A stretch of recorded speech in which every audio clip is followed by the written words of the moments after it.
Good morning, everyone, and welcome to the November MTA Board meeting. Mr. Ellis, there are members of the public who have signed and are ready to speak. Would you please call them? Thank you, Mr. Chairman. We have 14 public speakers today. But before we begin our public comment period, I want to remind everyone that safety is our first priority and of the following procedures to follow in the event of an emergency. If an alarm sounds, wait for the public address announcement and follow instructions. If told to go to another floor or to evacuate the building, leave all unessential items behind and use stairwell exit A just across from the main hallway or stairwell E down the hall past the elevator lobby. Notify emergency personnel if you need assistance, and an automated external defibrillator for use by trained personnel is located in the main hall just past the elevators. Now for our public speakers, who I would like to remind that in the interest of time and fairness, we limit everyone to 2 minutes. Please be aware of the clock up front and the warning light you will see reminding you that you have 30 seconds to wrap up your remarks. Our first speaker is Christopher Greif, followed by Lisa Daglian. Good morning, everyone. Hope everyone's doing well. I'm Christopher Greif. Yes, I'm a member of different hats, but today I'm here to make this very clear. I want to support the Fast Forward program very much. I know Byford's not here yet, but I can say very much that the Fast Forward program, and I have to say, been going to a lot of those Fast Forward meetings, and I have never seen so much support on this. And I think we need to support this very much and very closely, because Fast Forward, we need more accessible train stations, more buses, more information out there to let people know the Fast Forward is something to move on to the next future and millenniums, because we need to have more accessible buses. A lot of good trains are coming out, but we need to make sure that we all work as a team player. With all these fightings between the city and state, it needs to stop one way or the other. We need to stop this fighting. We need to get things accomplished.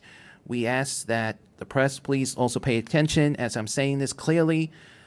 We want the Fast Forward to go through, and a lot of people should need to get this information. All boroughs around, even Metro North, Long Island Railroad, we need to make sure that our subways, our buses, our accessorized vehicles are safe and get to where we have to go, including the holiday seasons. And I hope everyone, please, happy holidays to everyone. Thank you. Thank you. Our next speaker is Lisa Daglian, followed by Janice Bartley. Good morning. I'm Lisa Daglian, the Executive Director of the Permanent Citizens Advisory Committee to the MTA. We understand that today the board will authorize public hearings to accompany proposed fare hikes that will take effect next March. Please get that information out quickly and broadly. The hearings are set to begin on November 27th, which is 12 days from now, right after the Thanksgiving holiday. While there's been buzz about the fare hikes for some time, there hasn't been public discussion about the hearing dates. More notice is always valuable so that people can start planning. PCAC staff and council members will be at each of the hearings. It's our job.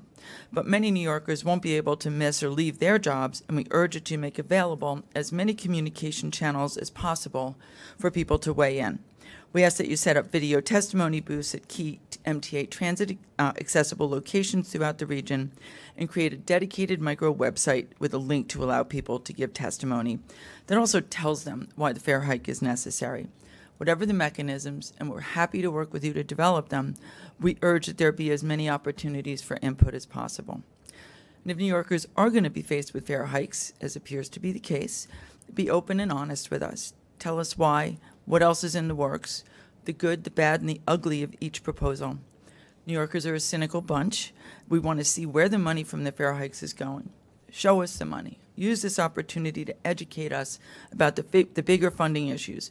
What money goes to operations, what money goes to the capital program. It's a big puzzle that many people don't understand. Congestion pricing has been talked about as an important tool, as a savior of the system, but that's only one tool, and there has to be a whole toolkit available to help address the significant budget shortfalls. We can't dig our way out of this financial morass with a one-pronged garden rake. Let us chime in and be part of the solution. This bad news comes at a pretty bad time in the face of the Amazon deal, but we believe that any kind of investments such as Amazon should be accompanied by investments in transit infrastructure. When there is no public subsidy involved, that the added value of transit should be included in any development deal. Thank you. Thank you. Our next public speaker is Janice Bartley, followed by Mary Parison Lavelle.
Hello, my name is Janice Bartley and I have been taking Access a Ride for about 20 years. When I was here before, I shared my experiences with Access a Ride. It's unending with stress on every ride. Just last week I was listed as a no-shows on a ride when I was 4 minutes late. Out of the window I am expected to wait in because I was making my way down from the 13th floor of the building that I work on. I was penalized for that, but the next day I was on my ride for more than 3 hours and I was late for important meetings. But from what I can tell, there are never consequences on the other end. My coworkers regularly make the same trip by subway and it takes them about 40 minutes. This was not an isolated experience for me. It seems to happen at least once a week. I am expected to be prompt and to do high-quality work on my job. I won't let anything jeopardize the position that I have worked so hard to be in, and I'm afraid that Access a Ride jeopardizes my ability to be at work when I need to, and therefore my ability to work at all. I'm sorry to say, but Access a Ride is not a good fit for me anymore because I know I can't depend on it if I really need to be able to be sure I'll get where I'm going on time.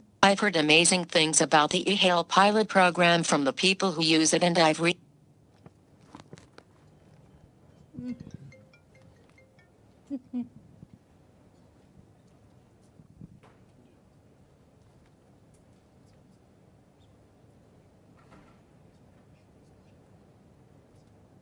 heard amazing things about the eHail pilot program from the people who use it, and I've read even more success stories about it, and am currently one of the many people on the waiting list. I feel like it is a good fit for me and most New Yorkers who use Access a Ride because it could help me maintain a good quality, let me work with my job and stay active. My job and my life sometimes require last-minute changes, and I know that is true of everyone, and I need transportation that can adapt to that. I love to hit the streets and live my life, but sometimes I need flexibility in scheduling it. I am asking you to please expand the eHail pilot program. It will do a lot to lower my stress and make a lot of other people happy. Thank you. Thank you. Mary Parison Lavelle, followed by Neil Landwer. Good morning.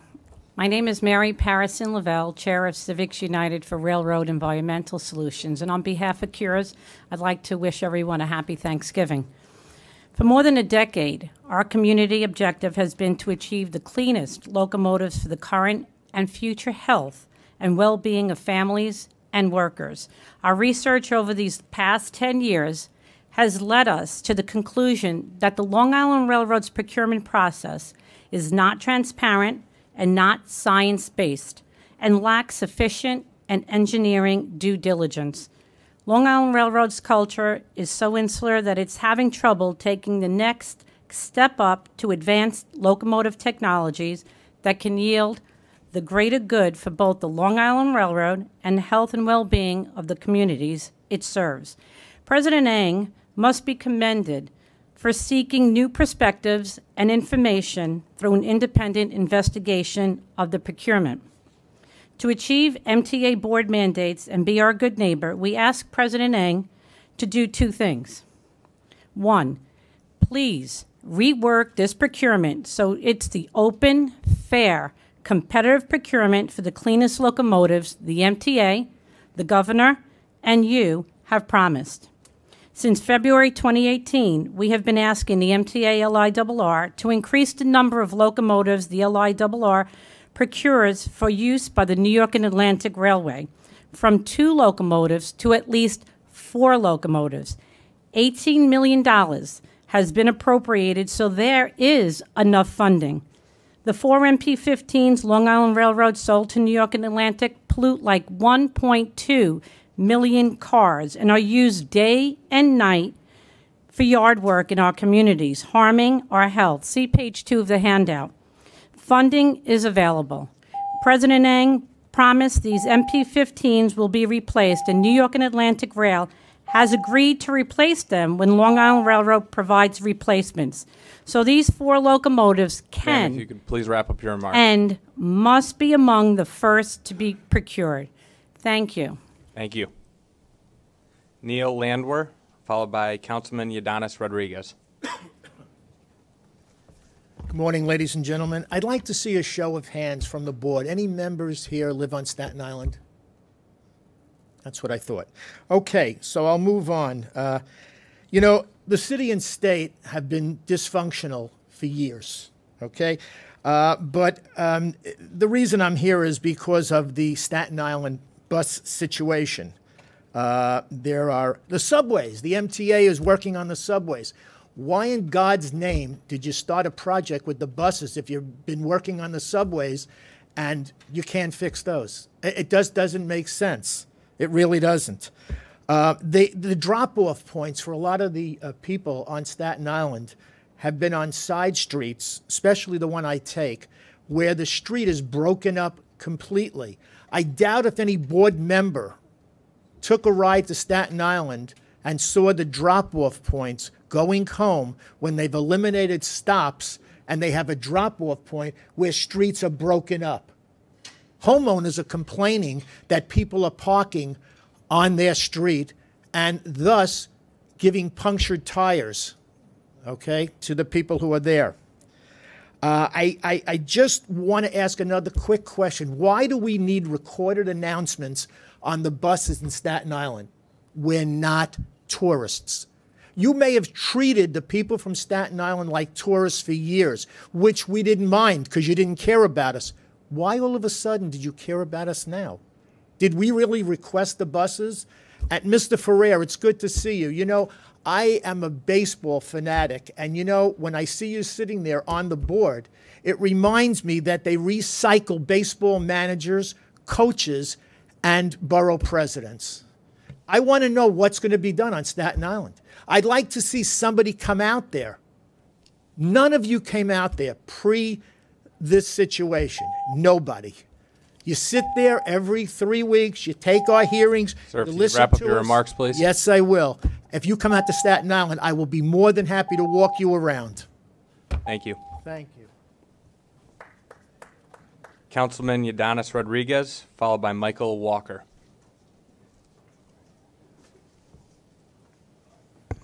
Good morning, everyone, and good morning, members of the public, especially those advocating for disability community.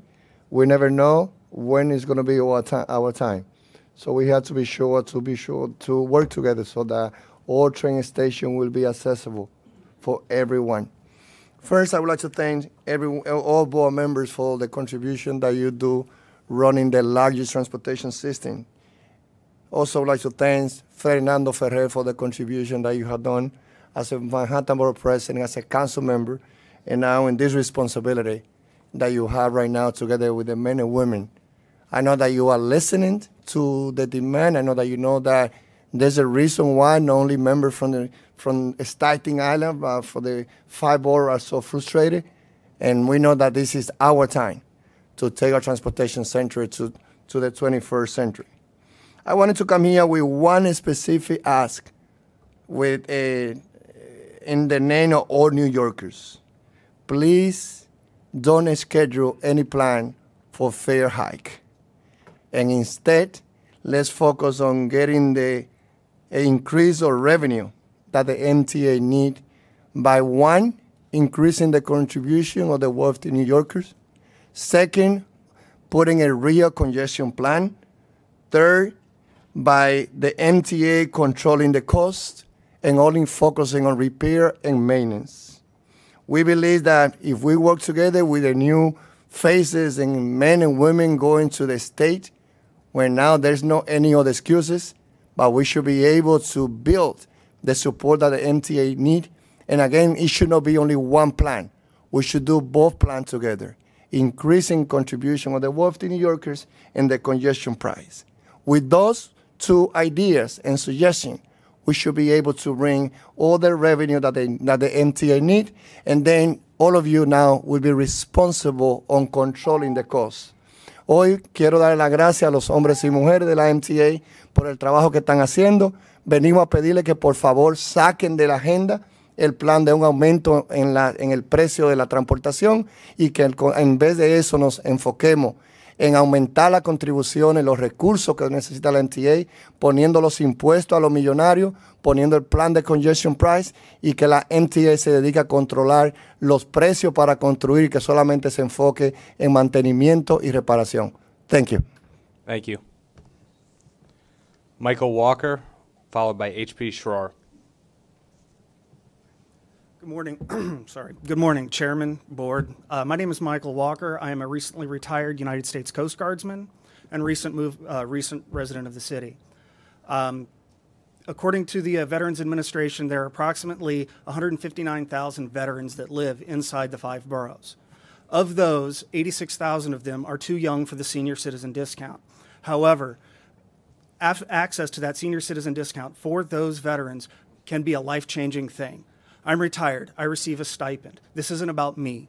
This is about all the people out there who are too young to receive that benefit, but who can benefit from it by having better access to VA medical resources throughout their community, and being able to help feed and take care of their families when maybe things are tight for them. Again, there's over 86,000 veterans in this city. Please take care of them. I think my service is worth 2 cents of the upcoming fare hike. I think their service is too. Thank you very much. Appreciate your time. Thank you. H.P. Schroer, followed by Arthur Piccolo. Thank you, Michael. Good morning. My name is H.P. Schroer. It was a cold and blistery day, but my fellow veterans and I felt the warmth of thousands of spectators who cheered us on during the Veterans Day Parade. The public thanks us for our service, yet this board indicates its thanks for the sacrifices made by veterans by charging us $40,000 in our lifetime to get to and from work. Mr. Byford, who's not here, I admire you for your accomplishments prior to coming to New York and your plan to revitalize our transit system.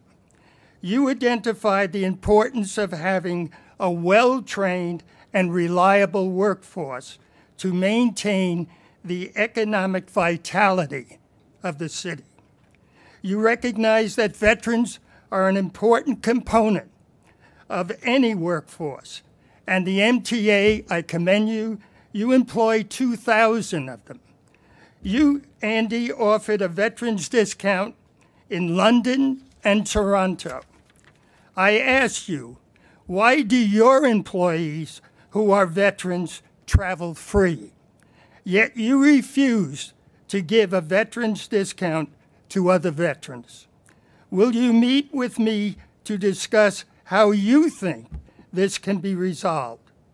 The governor and the mayor use the New York's well-trained, reliable workforce, of which veterans are an integral part.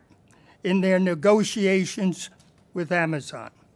Yet the governor and this board refuses to give veterans a discount.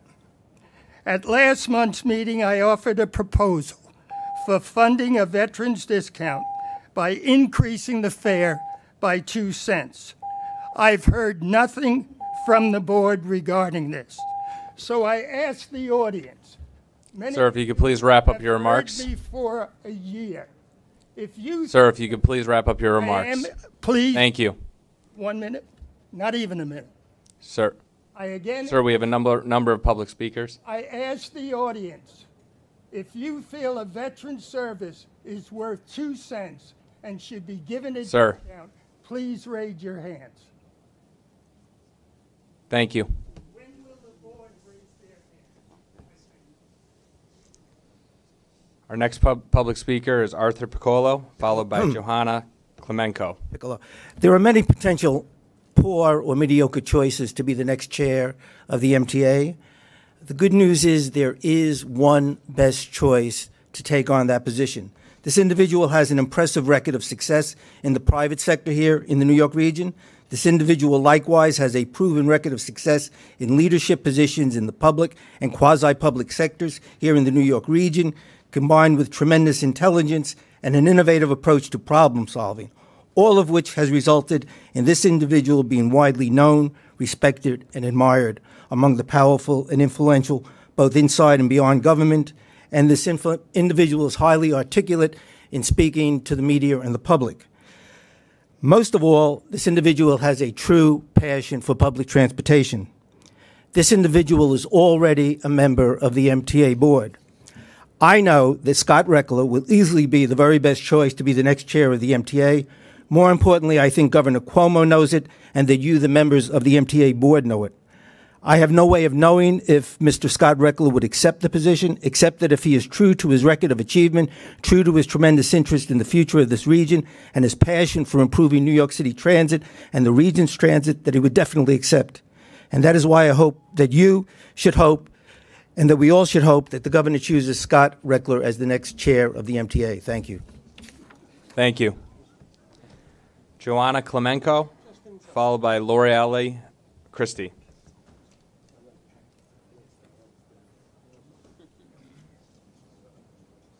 Hello, board and audience members. My name is Johanna Klemenko, and I'm here representing Sydney, and also as a private citizen. Unlike Janice, I've had the opposite experience of being able to avail myself of the e-hail program, and it's been a godsend. And I was part of the pilot project that happened under Mayor Bloomberg, which was a pilot project that lasted 6 years of a yellow taxi credit card program. That was a wonderful program that was cut. The e-hail program has been an extraordinary replacement. I think it's really unfortunate that it's been limited to only 500 people. I'm one of the very lucky people who has the app on my phone, which changes the quality of my life tremendously. It means that I can go to work as a psychotherapist, as a dance movement therapist, as a professor, and also go to all of my medical and physical therapy appointments and get places on time, which was not the case before. And I certainly underline that.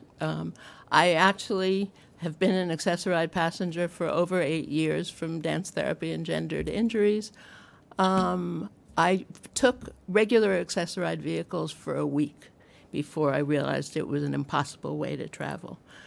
One of the things that I'd really like to bring up is that many drivers that I've spoken to feel like getting a flat fare is not workable for them.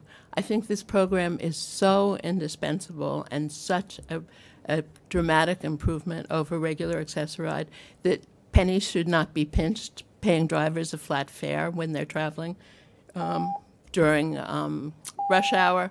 Also, I think there needs to be a coordination between the police and the MTA, because the police does not know about taxis being used as accessoride vehicles. Thank you. Lorelei Christie, followed by Senator Brad Hoylman. Good morning, members of the board. My name is Lorelei Christie. I'm a transit rider and the Transparency Campaigner for Jobs to Move America. JMA is a national nonprofit that advocates for more responsible spending of public transit dollars. The next few months should usher in a period of transparency and accountability at the MTA. With Chairman Loda's departure comes an opportunity to shift the authority's priorities. I'm here today to ask for your leadership in realizing that shift. Chairman Loda was not the source of the MTA's transparency and accountability problems. Those problems are systemic. JMA believes that an overhaul of existing processes will be necessary to transform the MTA from an opaque institution into a transparent one that is accountable to the people that it serves. We're particularly concerned with the opacity of the procurement process. The MTA awards multi-million-dollar contracts to manufacturers for rail cars and buses without obtaining meaningful input from community stakeholders about how that taxpayer money should be spent. In February, JMA sent a letter to former Chairman Loda laying out recommendations for increasing transparency and accountability at the MTA. Our concerns were never substantively addressed.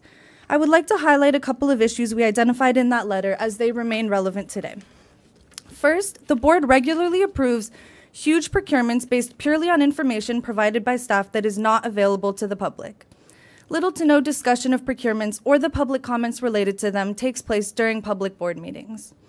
Second, the MTA does not share information with the public in a timely manner. Committee agendas, for example, are sometimes posted less than one business day prior to committee meetings, preventing meaningful stakeholder participation. And lastly, the MTA has allowed the bus manufacturer New Flyer to maintain monopoly power over aftermarket parts used for the majority of the MTA's bus fleet. Your staff should have copies of the letter we sent in February. I urge you all to review our suggestions and make substantive changes in the MTA's governance so as to create an organization that is truly accountable to the public. We look forward to working with Chairman Ferrer and former Chairman Loda's permanent successor down the road to fix these opacity issues. Thank you so much for your time. Thank you. Senator Brad Hoylman, followed by Michael Howard.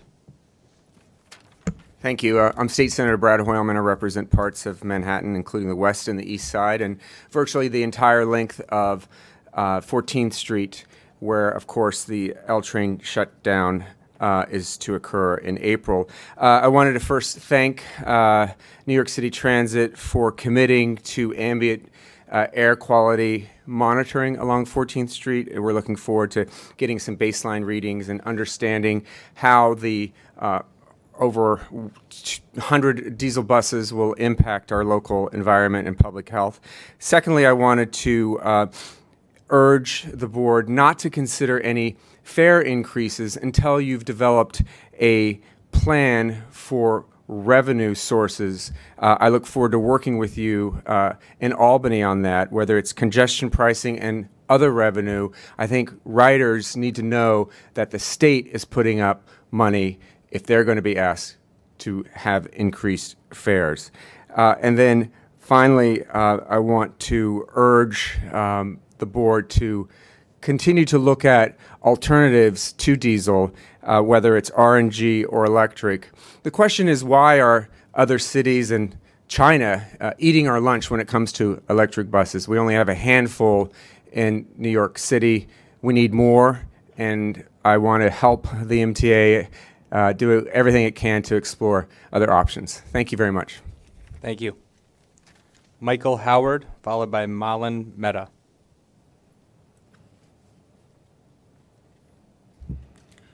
Good morning. My name is Michael Howard, and my title is for today, Amazon is not welcome here in Long Island City, Queens, or anywhere in New York City, because it will spoil Mr. Byford's fast forward 10-year plan for most buses from 2008 to now to have digital navigation boxes, and subway stations must be accessible by 2029. If Mayor de Blasio and Governor Cuomo decide to say yes after the multitude of us said no, I'm going to hold them accountable. I mean, this is not what I got them reelected for them to screw me over. I got them reelected for them to be more progressive and represent us, not their corporate donors. This city is going to be a deep blue state after these new politicians get sworn in on January 2019. Well, I see Mr. Byford is not present right now. Well, anyway, I just want to let y'all know that I went to the transit center fair hiking meeting last night over at 1 Whitehall Street. It's not just low-income people that needs to be discounted. It's also people with disabilities and senior citizens need to be discounted if they can't afford to travel around. Thank you very much, and have a happy Thanksgiving if I don't see y'all. Thank you. Our final public speaker is Mullen Mehta.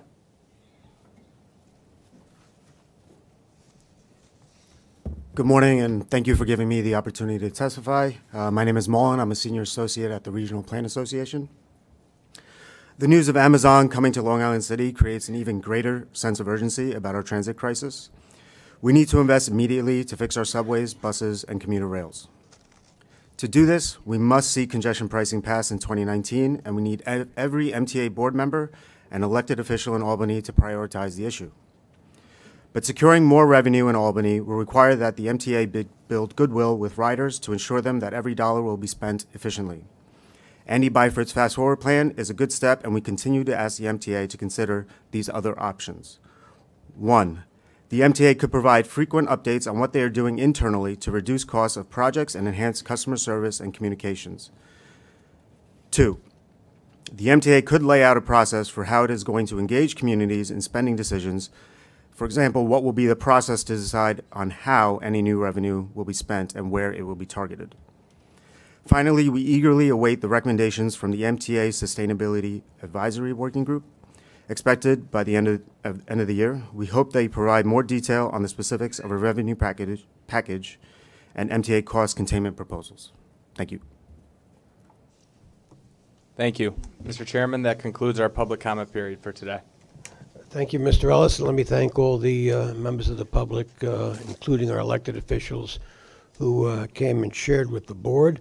I'd like to ask you all, before we begin our business, for a moment of silence for our friend and colleague, Bill Wheeler, the MTA's longtime director of strategic planning, who unexpectedly passed a few weeks ago after more than 30 years as an integral and key member of the MTA family.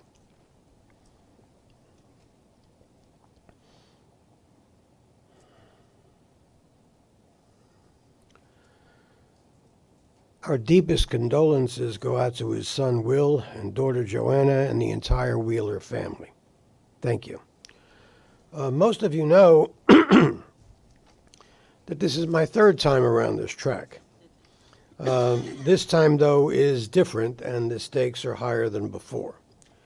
And while this may be a challenging time for the MTA, we also have an incredible and unique opportunity. And each and every one of our operating agencies, we see forward momentum.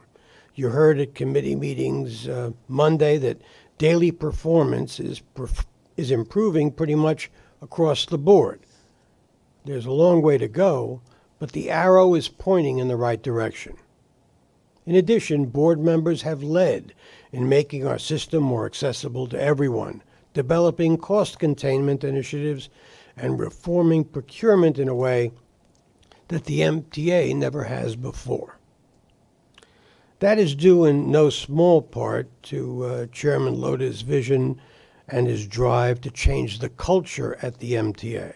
Like every chair before him, Joe left an indelible mark on the MTA. We will continue that culture change, and I'm personally committed to accelerating it. Our talented agency leadership has been accomplishing a noticeable turnaround here at the MTA. Ronnie Hakem, Pat Foy, Jano Lieber, Bob Foran, you heard his name called several times before, Andy Byford, and all of them, Darrell, Kathy, Cedric, Phil, their work continues and they all have my wholehearted support. And we need your support. The board's support as well as the public as we continue. As we hear from Bob Foran shortly, the financial situation is serious at the MTA. We need sustainable and reliable funding sources, and we need to continue to get our own house in order. All of that requires a united board, a group that is willing to work together toward a common goal, providing good service, safe and reliable service to nearly 9 million people every day. The public expects and deserves nothing less, and I know we are united in our intention to make that happen for all of the riding public. The minutes of October's meeting have been distributed to all members. Are there any corrections or omissions? If not, may I have a motion to approve? Second. All in favor? Opposed? Abstaining? The minutes are approved. First committee report is the Committee on Finance. Mr. Schwartz. Thank you. The Finance Committee met on Tuesday and reports on the following. There are 2 action items for board approval. The first action item approves the retention of the law firm Skadden Arps, Slate, Meager, and Flom LLP and adds the firm to the slate of approved outside counsel. The second action item approves the amendment to the MTA all-agency investment guidelines as related to commercial paper investments. The committee recommends these action items, and I move them. Is there a second? Any discussion? All in favor? Aye. Opposed? Abstaining? The action items are approved. There are 5 non-competitive procurements in the amount of $3.5 million. The committee recommends these procurements, and I move them. Is there a second? Mr. Albert. Is there any discussion on the motion? All in favor? Aye. Opposed? Abstaining? There are no competitive procurements and no ratifications this month. There are 7 real estate action items this month described on pages 67 through 83 of the board book distributed for this meeting. The committee recommends these real estate items, and I move them. Is there a second? Is there any discussion on the real estate action items? Hearing none, all in favor? Aye. Opposed? Abstaining? This Real estate action items are accepted. Mr. Schwartz. This concludes the Finance Committee report. Thank you. I chaired the Transit and Bus Committee on Tuesday, and the committee has 1 action item for approval. The action item requests the board approve the resolution authorizing the chairman or his designee to enter into an agreement with the City of New York governing the proposed Fair Fares program, and to take such actions as may be deemed necessary and appropriate in conjunction with the implementation of the Fair Fares program as described in the staff summary and resolution on pages 84 through 86 in the board book distributed for this meeting. Is there a motion to approve? Mr. Reckler moves. And the committee, the motion is seconded. Is there any discussion on this? Mr. Jones, I was hoping you were going to do it because I was going to call on you anyway. Yeah. Well, first of all, I'd like to thank particularly Ronnie Hakem for the work she did in having this go through so smoothly.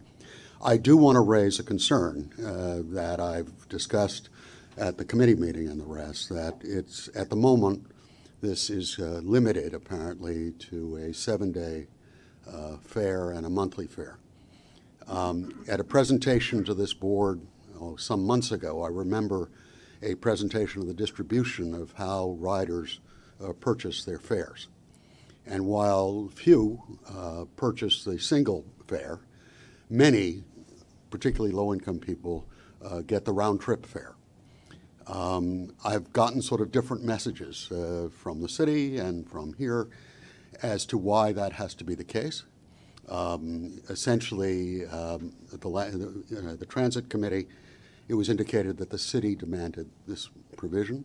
I would like some clarification on why we're suddenly limiting this fare, because many low-income people are not capable of buying the 7-day fare, or certainly the 30-day fare, even on a reduced notion. I don't quite understand. Seniors, of course, are allowed to buy any category of fare. I don't understand the problem on this. I'm willing, I heard from MTA personnel that this was a demand by the city.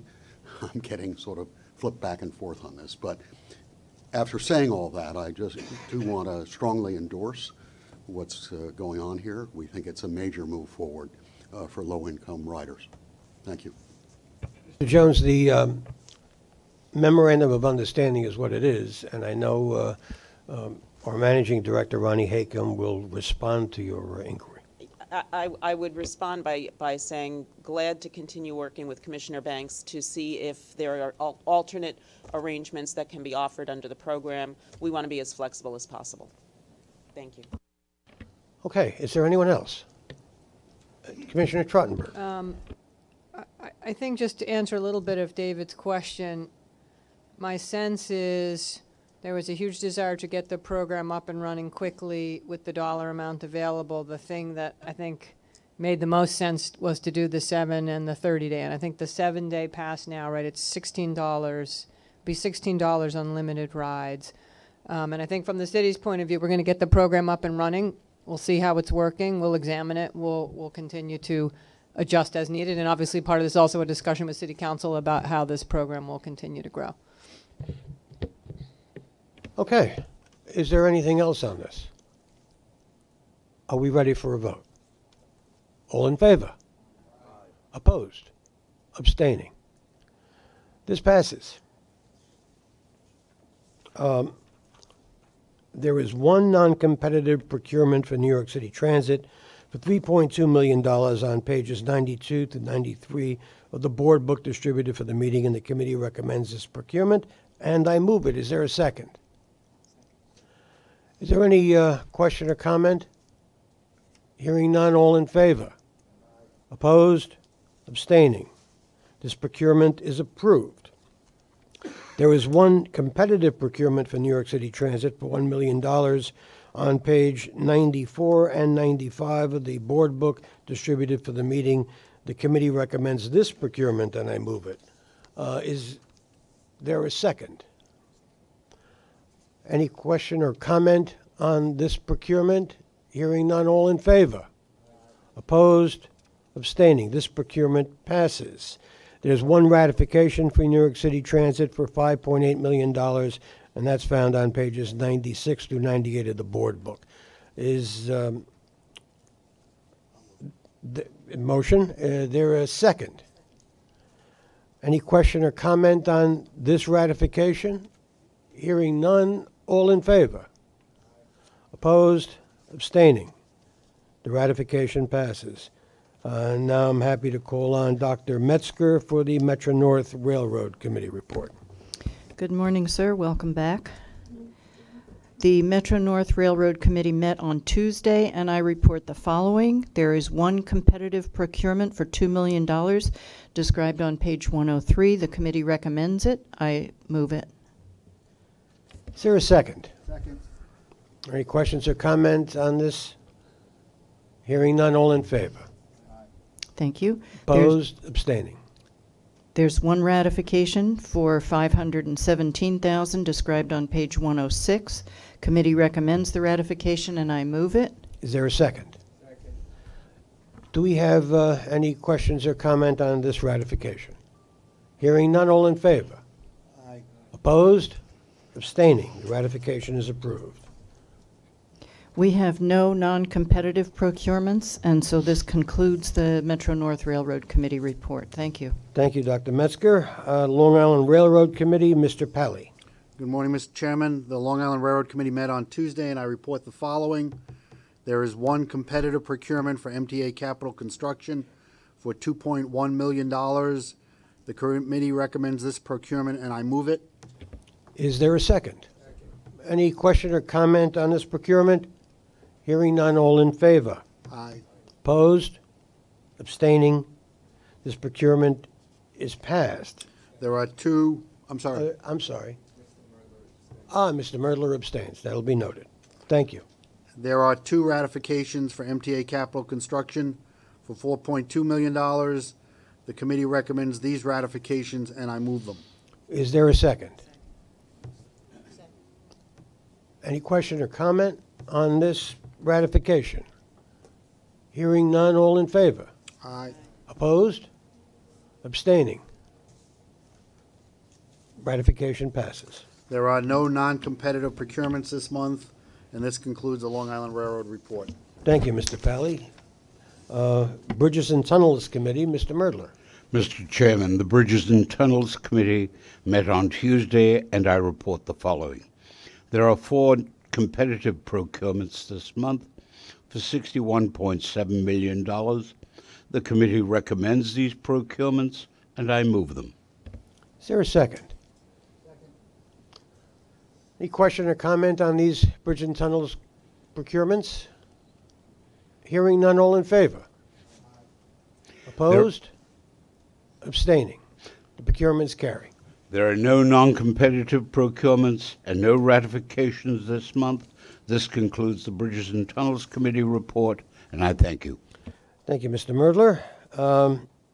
Now, for the moment you've all been waiting for.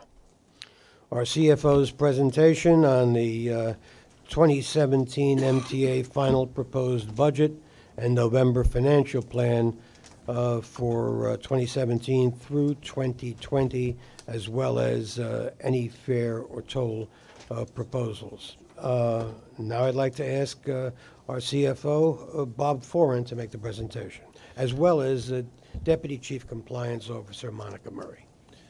Thank you very much, Mr. Chairman. You have in front of you Volume 1 and Volume 2 of the MTA's 2019 final proposed budget and November financial plan 2019 to 2022. This was just given to you today, I recognize, and so you'll have a chance to go through and review this material. Any questions you have, please let us know. We'd be happy to go through in detail with you. There's no action required on this material today. After review and after consideration, we'll be presenting final proposed budgets in December, and that at that time you'll be able to vote upon them. But again, no action will be required on this today. Monica is going to come and talk to you about the 2019 fare and toll proposals. The only action you'll be required to take today is just to authorize staff to move forward with the advertisements of what the proposals are and holding public hearings. You are not voting on fare and toll proposals today. After public hearings and after due consideration, the board would be asked in January to consider fare and toll proposals, and at that time, after discussion and after consideration and public input, you'll make a decision on what you want to do. Let's turn to the presentation. Now, the first slide is what the 2019 final proposed budget looks like. On the left side, the pie chart and the table reflect total revenues and where the revenues come from. Roughly $16.75 billion is our operating budget. Fare and tolls and other revenues constitute about 54% of our revenues. Dedicated taxes, 36%, state and local subsidies, 8%, and others, a small amount, 2%. Where do the dollars go? On the right side, you see the pie chart and the table. Frankly, payroll is the largest component of our budget, $10.1 billion between actual salaries and payments, overtime, health and welfare cost, pension, and other labor items, which are fringe benefits. Non-labor is about $4.2 billion, debt service about $2.7 billion. And I know that a number of the board members are always interested in what debt service is as a percentage of our operating budget, and you can see here it's 16% at this time. Now, let's go to the next slide. This is really the executive summary of a presentation on what our situation is. We are in need of additional recurring revenues, and that's for basically because over the last 18 months, we have seen a significant decline in our projected revenues, both from fare and tolls and also from dedicated taxes. Fare and toll revenue projections over the plan period, so that's 2018 to 2022, are more than $1 billion less than what we were projecting 18 months ago. In terms of dedicated taxes, we're about $600 million less than where we were 18 months ago. So again, we have a significant reduction in projected revenues just in a matter of 18 months. Now, we are continuing our historic cost-cutting efforts and cost containment efforts. By the end of 2018, we will have eliminated over $2 billion of recurring expenses, and again, or cost containment. And these are things that we truly do monitor. The state controller does require us to submit on a quarterly basis our performance against our targets, and we do that. If we find ourselves backsliding, if you will, not achieving savings, we go back and reduce this, and we try to find other ways of achieving savings. We're targeting an additional roughly $500 million by 2022 to achieve. I do have to say that it's becoming harder to hit our savings targets. The low-hanging fruit is gone. The middle of the tree fruit and the top of the tree fruit we're trying to reach and get to, but we are committed to hitting our targets. 2018 and 2019 budgets will be balanced, but they're going to be balanced using one-shots. We are not in structural balance. Our expenses exceed our recurring revenues, and this is a challenge in front of us. Our out-year deficits from the July plan that you saw have increased significantly. And without additional recurring revenues in the near term, our options will be either service reductions, reductions in force, and/or additional fare and toll increases. So let's go back and see where we were in July and what's changed since then. The July financial plan included large out-year deficits, even with the fare and toll increases that we have projected and substantial cost reductions. You could see basically break even for 18 and 19, and a deficit of $262 million in 2020, $424 million in 2021, and $634 million projected in 2022. So what's changed since July? Well, there are re-estimates over the plan period. Again, these numbers are all between 2018 and 2022 in the projections. And there's changes in re-estimates that have improved our financial performance. We have lower debt service, about $194 million, lower energy cost, $101 million, higher real estate subsidy projections, $65 million, and higher toll revenue projections of $46 million. But there have been changes in re-estimates that worsen our financial performance. What we just looked at, lower passenger revenue performance, higher paratransit service contract cost, $321 million. And I have to just back up. We have continued to reduce the unit prices, the unit cost on our paratransit. But as we've seen with the advanced reservation and e-health system, it's much more popular, and we are projecting that the participation rate will be much greater, 16% higher in 2018 and 11% higher in 2019. So again, we're working to reduce our unit cost to bring our total cost down, but as more people participate, total costs go up. Higher worker compensation and FILA, the equivalent for the railroads payments, $125 million. Just at New York City Transit, we're seeing our claims go up by $250 to $300 million over the last several years. And cash expenditures as well are increasing, 10% in 2018 and 7% projected a year from 2019 to 2022-23. Higher overtime cost, $100 million. If you take all of these and other changes that are reflected in the financial plan, there's an $819 million unfavorable change since July. So what is included in the November plan? Well, we continue to propose biennial fare and toll increases that net us 4% increase in revenues in 2019 and 2021, consistent with plans that we presented before.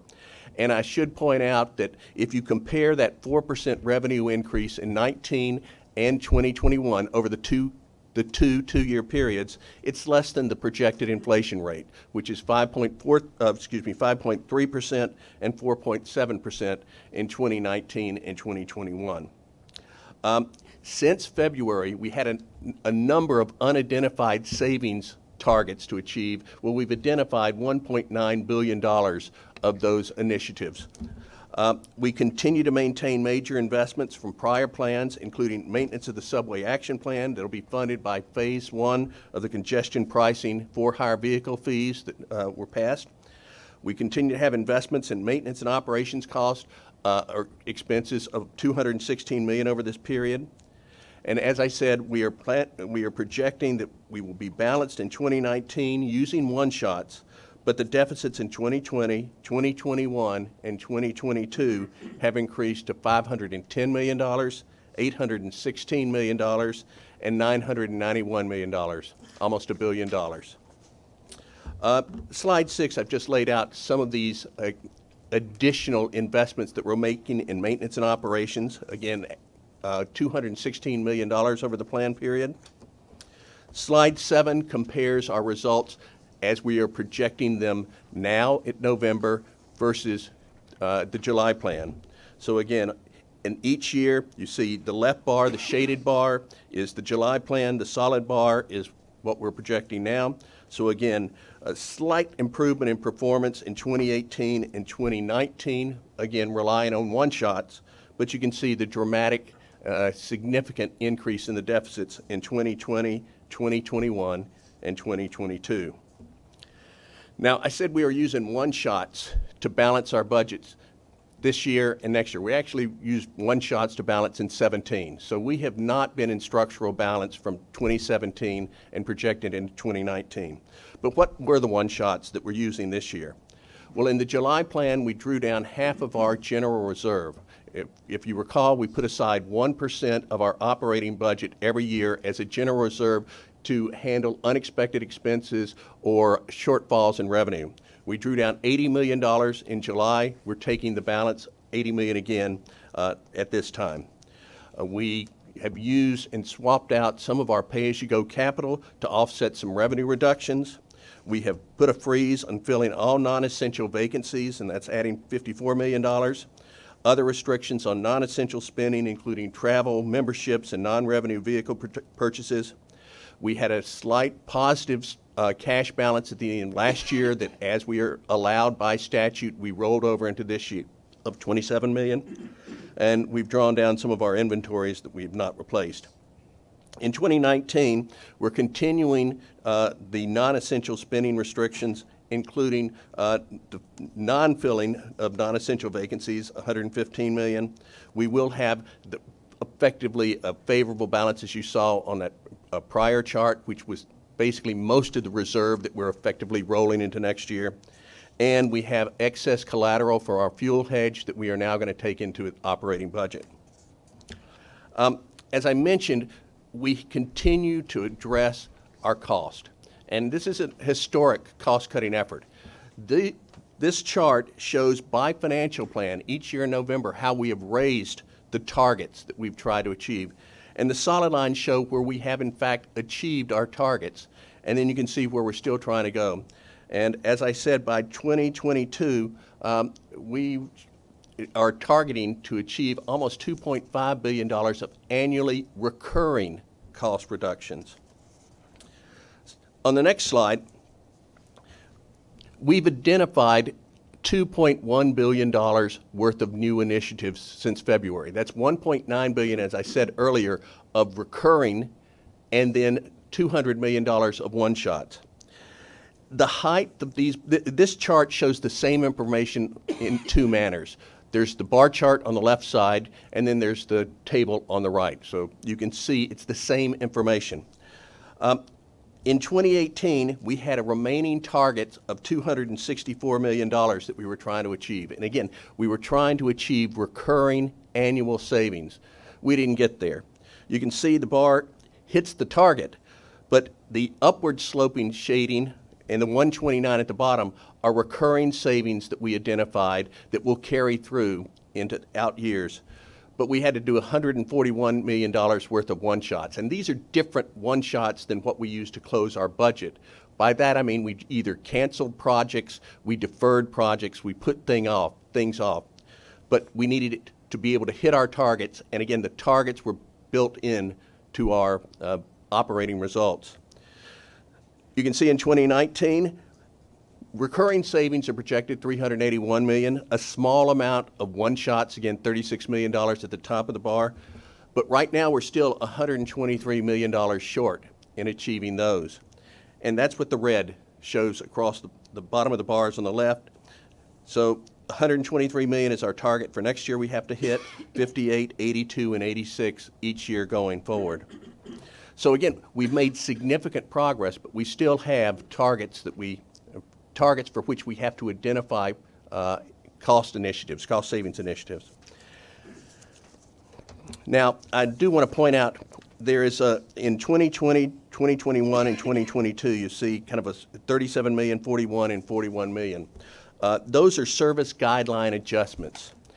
And service guideline adjustments have been approved by the board in the past, and they're used to maintain an appropriate level of service based upon actual ridership on a route. And the goal is to minimize occurrences where either buses or trains will either be overcrowded or underutilized. So I have to say, in the past, these things are supposed to be automatic, but frankly, we've only, for the most part, only used them when we needed to add service. When a route was underutilized, we didn't cut them back.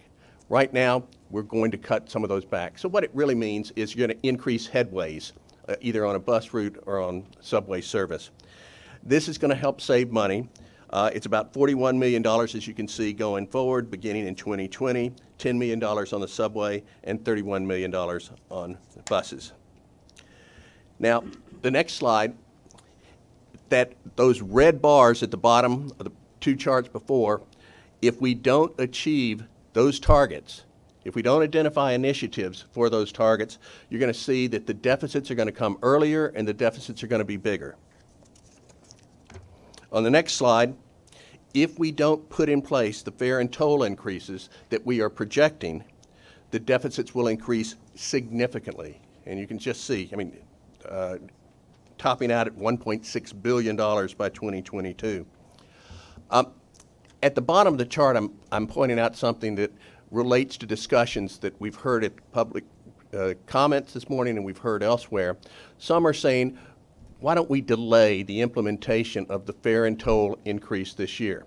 And again, I do have to say, it's not automatic. It is subject to, public hearings and it's subject to board discussions. But if we do not put in place that 4% net revenue increase that we're looking for coming in March of this year, even if someone were to come down and give us a one-shot amount of money equal to what we need for this year, and then we pushed out the fare and toll increase into 2020, and then did biennial fare and toll increases in 2022 again, we permanently lose roughly $325 million over any two-year period going forward. We're just going to make the hole that much bigger because this is revenue that we've now lost and we'll never be able to recoup. So deferring it by 1 year, even if someone were to come in and give us the money we would need, by not having that recurring fare and toll increase and pushing it off by a year makes a significant difference on the out years. Now, the next chart, as I said earlier, without additional recurring revenues, we're going to be forced to consider either significant service reductions, reductions in force, and or additional fare and toll increases. Now, we asked New York City Transit, clearly the largest agency we have and the party that consumes most of our budget, to look at what service reductions they might be suggesting. This is not something that's going to take place, but I just said it's an exercise. Tell us what you would do and what you would propose if we asked you to, 1, give us moderate service reductions, 2, significant service reductions, and 3, severe service reductions. The moderate service reductions they looked at, again, this is not happening, but as an exercise, I asked them to do this, would net us about $36 million a year in savings. If they did additional service reductions, significant, that would save us an additional $51 million a year. I said, go further, and they came up with what they considered severe service reductions that would save us another $80 million a year. So in total, this is what they presented. Now, even if we put those service reductions in place, and again, this is a hypothetical exercise, but it's just to look at it. Even if we put those service reductions in place, it's not going to solve our deficit. We'd still need approximately 12+% fare and toll increases on top of the projected 2019 4% and 2021 projected 4%. If we didn't have additional service cuts, the additional fare and toll increase on top of those two projected fare and toll increases in 19 and 21 would be roughly 15%.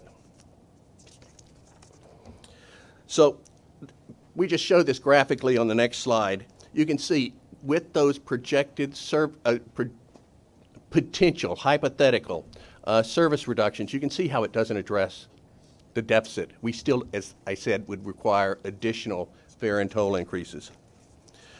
So the bottom line here is we do need additional recurring revenues if we're going to address the deficit. And so that's the challenge before us. And at this time, I'd be willing to take any questions that you might have. Any questions for Mr. Foran? Mr. Albert, Mr. Jones, Mr. Brown. Let's go straight down.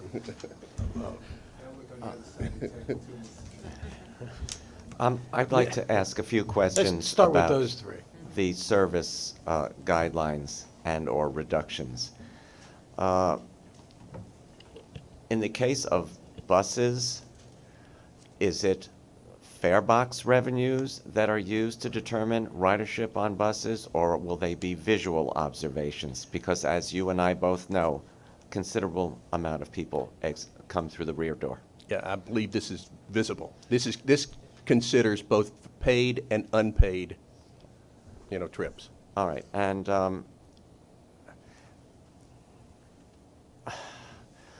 before a bus route would be cut, the service on that route, would alternate routes be considered in case the problem with that bus is throughput and it is not able to get through, as we know, which is the case in many instances? Sure. So, Commissioner, I'll take that question, if I may. I mean, just to your earlier question, we do counts. So it's not just done through the fare box. We also do counts. And look, let me say straight up that none of the scenarios that have been presented, we don't want to do any of them. Yep. I think it's incumbent upon us, though, to always look at what's going on a particular route. And if the ridership really has dropped off and it's not viable, then you've got to be responsible, and if it's not paying its way, then we do need to always keep that under review. But if we are forced to make really severe cuts to a particular route, absolutely we should apply some science, and we should look at protecting at least the alternative, such that New Yorkers do still have a viable option that minimizes the hardship. And how many? And let me stress, forgive my interruption, but let me stress that none of these scenarios can ever be enacted without board approval. Continue. How many We're not talking about those. observations of bus and/or subway are done, and how frequently, and is it many seasons before a decision is made on ridership on a particular route? Sure. We've got pretty sophisticated data that we have built up over literally years of doing this, and there are regular checks made. What will really help us is as we progressively move towards the installation of automatic passenger counters on vehicles, which effectively means that you automatically count the numbers going on and the numbers coming off, rather than relying on a sample, which is then extrapolated to give you an idea of what ridership is doing, and also, for that matter, what fare evasion is taking place. And my last question is, in the case of subways, if a cut is made on a particular route as far as frequency, does that take into account that while that section of a route may have lower ridership, when that particular route gets further into the center of the city, it may in fact have additional ridership, which means that if you cut it over here, but that cut continues over here where you might really need the service. Yeah, sure. So rest assured, we do think about implications like that. We also look at what the displacement effect would be, where riders then have to move to an alternate route to avoid a double whammy, if you like, for customers. So again, I'd stress what the chair just said. These are all hypothetical. We don't want to go down this road. We absolutely do not. It's anathema to me, but we were asked to do the exercise, so that's what we did. Thank you. Mr. Jones is next. Bob, I'm going to sound like I have a one-note and one-track mind. You're talking about in excess of $2 billion for debt service in this plan next year. If we looked, and that's 16% of the overall expense budget, if you looked in past years, what would the trend line be? Where were we at 5 years ago in terms of debt service? We've been pretty much around that 16% every year. And as I've mentioned, when we project out years, it's been kind of trending up toward the 19%. But as we get closer, we seem to bring it down. And that's because we're very conservative in our estimates of future interest rates and such. I guess my concern is we are not officially capped. The City of New York is capped at 15%. They can't go higher. But it can go to the TFA to do. Right. But, you know, obviously, if things go wrong and we add additional debt, this starts to cut into our ability to have enough expense budget to cover the actual operations. Yeah. And, okay. So I continue to be concerned as we creep towards 19%, at least in projections, we're starting to really limit our ability to provide service. Mr. Brown. Yeah, I guess as a counterpoint to the whole thing, you know, I used to negotiate against this Orthodox guy who had a saying every time I would raise, you know, the company's got to give us more money. He would say, never count another man's money. But what we're doing here, I mean, of course, we're always talking about other people's money here. And my concern is that as you cut service, there's a sort of demand curve thing where you're driving customers away at the same time. And I'm just interested if you've ever studied what would the effect on the deficit be if instead of cutting service, you expanded the service and paid for it with greater debt. I mean, I don't want to, you know, of course you look at 16%, you say that's a big chunk of change. But if you did 20%, could you expand service? And if you expanded service, would you attract riders? And the effect in the long run on a deficit of increasing service, I suggest, may not be worse than the cuts. Now, you know, of course, in the end of the day, you need more money from the economy of New York to drive the system. And no one wants to forestall that, but in the future, as you study these things, I suggest maybe as you run these scenarios related to ridership psychology, ridership buyer psychology, I suggest that you also include a study of expanding service and going deeper in debt, or however to pay for it. Mr. Schwartz.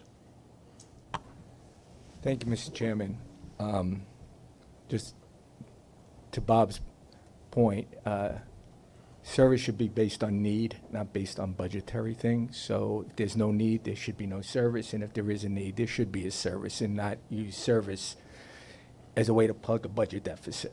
That's number one. Number two, and maybe this is more germane for me to ask council, with respect to the fare and toll proposals, there is an option 1 and an option 2. I'd like to include an option 3. That option 3 would be other. I am not comfortable, as chair of the Finance Committee and a member of this board, of voting just on these 2 options. This board, members of this board, have been talking about the issue of a fare increase for the last 2 years, or as long as I've been a member of this board. I asked for a working group to be put together to take the time to look at different fare options, pricing plans, etc. That did not happen. there's other options than on option 1 and option 2. I understand we may have to approve a fare increase. Damn, I was the secretary to Governor Patterson when we approved these biannual increases and codified them into law or put them in the budget. But I'm not comfortable today just being told, in order to move this forward and in order to drive revenue, that I have to approve this thing today in order to stay on schedule. Now, from my perspective, if we can put in option 3, which is other, and it gives us the opportunity to have internal discussions about other options or tweaking to this thing, I'm in favor of it. If for some reason we can't, then I'm going to make a motion to table this today, because I didn't get an opportunity to talk about this and provide input and get answers to questions. So I'm not comfortable just voting for this thing today based on providing us as a board, me as a board member, I'm not going to speak for anybody else on the board, but for me as a board member or for the ridership or the taxpayers of this state, and say, you only have option 1 and option 2. So this might be a legal question for council. If we can put in option 3 that says other, that allows us to have it open-ended for further discussion, terrific. If not, I think we have to have further discussion.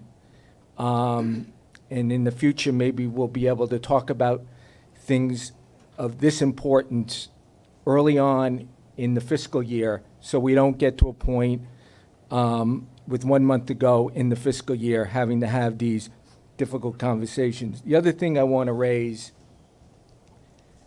and I'm looking for an answer before the end of this fiscal year.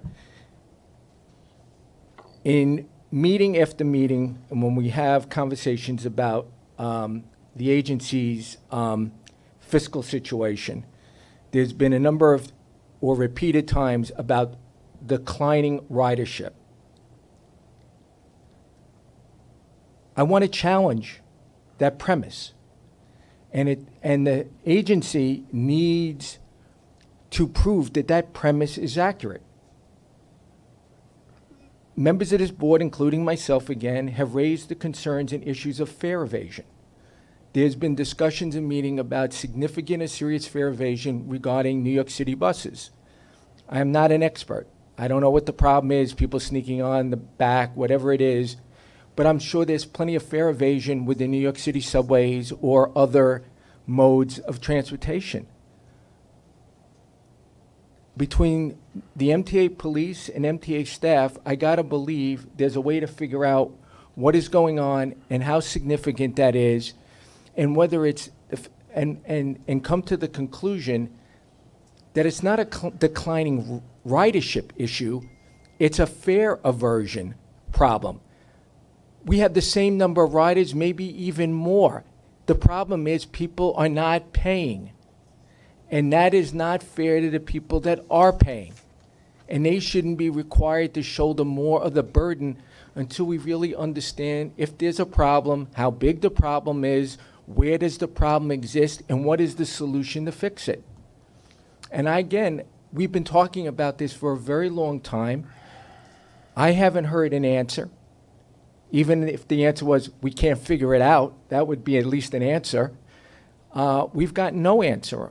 Well, Bob Foran, And Mr. I Schwartz want poses two questions. I Can want to you make answer sure I them? get an answer before the end of this fiscal year, and a plan of action on how we're going to address it. First, the board will consider all options in terms of fares and tolls. It's not a 1, 2, you vote for one or you vote for the other. You can mix and match, but you're not being asked to vote for anything today.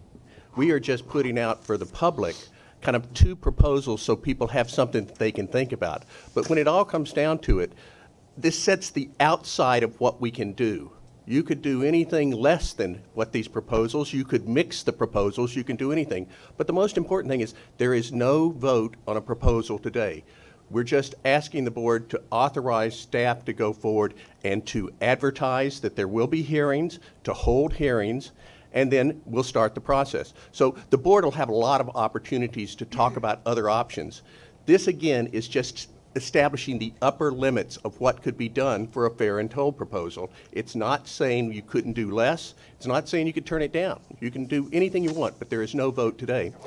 In terms of our ridership, we do have information. We're still trying to get the fare evasion nailed down, make sure we have the right methodology in looking at it.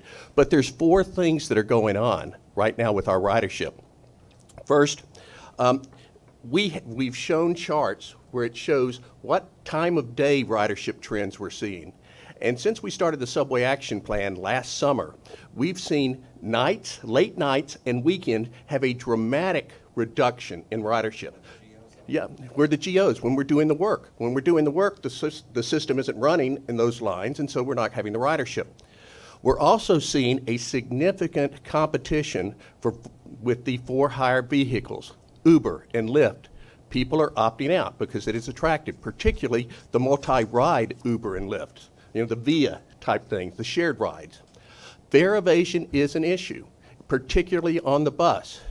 Some of the preliminary numbers that we look at suggest that perhaps half the ridership decline on the buses may be because of fare evasion. But again, we don't want to say it definitely is until we are just sure that we have our methodology right and we know where it's happening. Also, I got to say, nationwide, transit properties are seeing declines in ridership, particularly bus systems, because of e-commerce and people telecommuting. So there is ridership decline for 4 reasons. What's the contributing amount for each of those? I can't tell you, Larry, at this time. We will get you, but I know the board deserves information. We will get that. But those are 4 contributing factors. Okay. Mr. Weisbrod. What? I'm sorry. If I may, Commissioner Schwartz, there is a statutory process that we are required to follow with deadlines as to when we need to do that. And the vote today is simply to authorize the acting chair and his designees to take the steps necessary that are required to comply with the statutory process, including publishing notices and schedule hearings. It's not a vote on the actual, any increase itself. My concern again is that when I look at this piece of paper, it says option 1, option 2, and then it says both options. And I want to make it clear that if we're not putting out or voting for a specific plan, that the public understands that. Because the way I'm interpreting it, and I'm a board member, is that these are the only options, 1, 2, or both of them. So, and my attitude is there can be other options for consideration for a vote by the board. And I just wanted that to be clear. I want it to be crystal clear.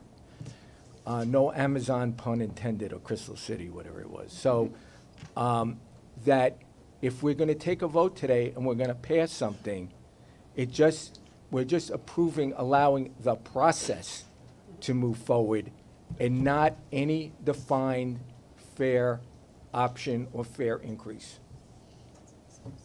I think that appears already in our staff summary, but let's find a clearer way to express that on our written materials. Of course, Mr. Schwartz is correct in pointing out that the board will have the final say on all of this, as we did the last time when we substantially changed the proposals. So I am confident that we'll continue that. Let's find the language to more clearly express it on our written materials. Mr. Weisbrod. I'd like to just expand on what Mr. Schwartz said, because I am really extraordinarily troubled by the fact that we have gotten this proposed budget today, broadly speaking, and we are expected to vote on it in less than 30 days with a huge number of facts that we don't know, that supposedly management is going to try to provide to us. This is the last time we'll have an opportunity to discuss this publicly. We are expected to vote on this at the next board meeting and committee meeting, which will happen less than 30 days from now, with huge numbers of facts unknown. Mr. Schwartz mentioned and pressed, and I 100% agree with him, that we should have had and we should have a working committee of the board to look at revenues. He's asked for it. I've asked for it repeatedly.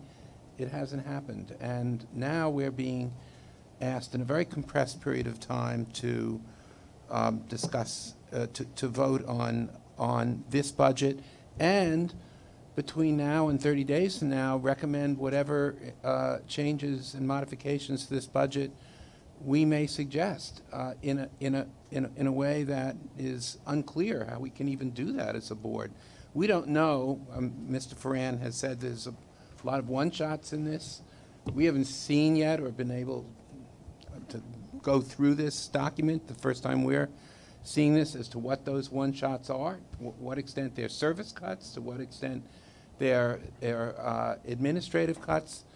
With respect to fare evasion, yes, I recognize that there are a host of reasons why ridership seems to be going down, but of all the projections on revenues in our budget, the biggest one is ridership. $500 million reduction in what we had projected, and how much of that is fare evasion, and what the causes of fare evasion are, what the remedies for fare evasion might be, what the trends of fare evasion are. We have no idea, and we've asked for that, and we understand that there's going to be a presentation at the next board meeting, but we have to vote at the next board meeting. So I'm really quite troubled by the very process here that we have to go through, and the expectation that we, in this very bleak budgetary climate, have to make judgments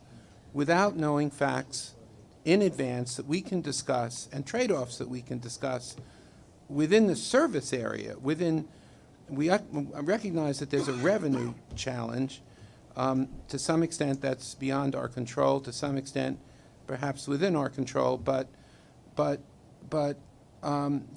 even how we address that revenue challenge in terms of our expenses, we have no time to discuss that publicly. And I think that's really an inappropriate way for this board to exercise its fiduciary responsibility. Mr. Weisbrod, would you please help me with a few things here? Sure. The recommendation on the staff summary, have you read it? I've read the summary. Have you read the recommendation on the staff summary? I have read the recommendation on the staff summary. Yes. It reads as follows. It is recommended that the MTA Board authorize the acting chairman and his designees to take the necessary steps, including publishing any required notices, conducting any required public hearings, in order to complete the administrative process necessary in advance of the board's consideration.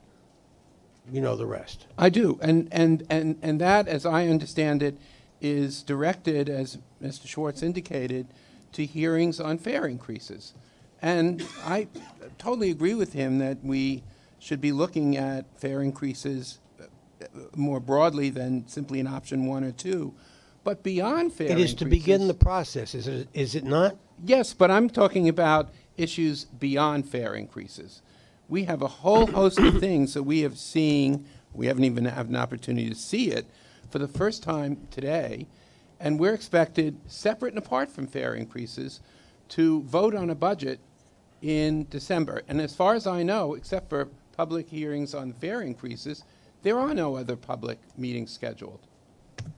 I can tell you, I don't think my memory fails me, that in the last few meetings where we have had reports on, and please correct me if I'm wrong, Mr. Foran, reports on our financial posture, we have discussed these issues before. We have had pretty fulsome presentations on them. Would you like to add to that? Yes. I just want to remind the board that the process we have a July plan where we put forth a preliminary proposed budget.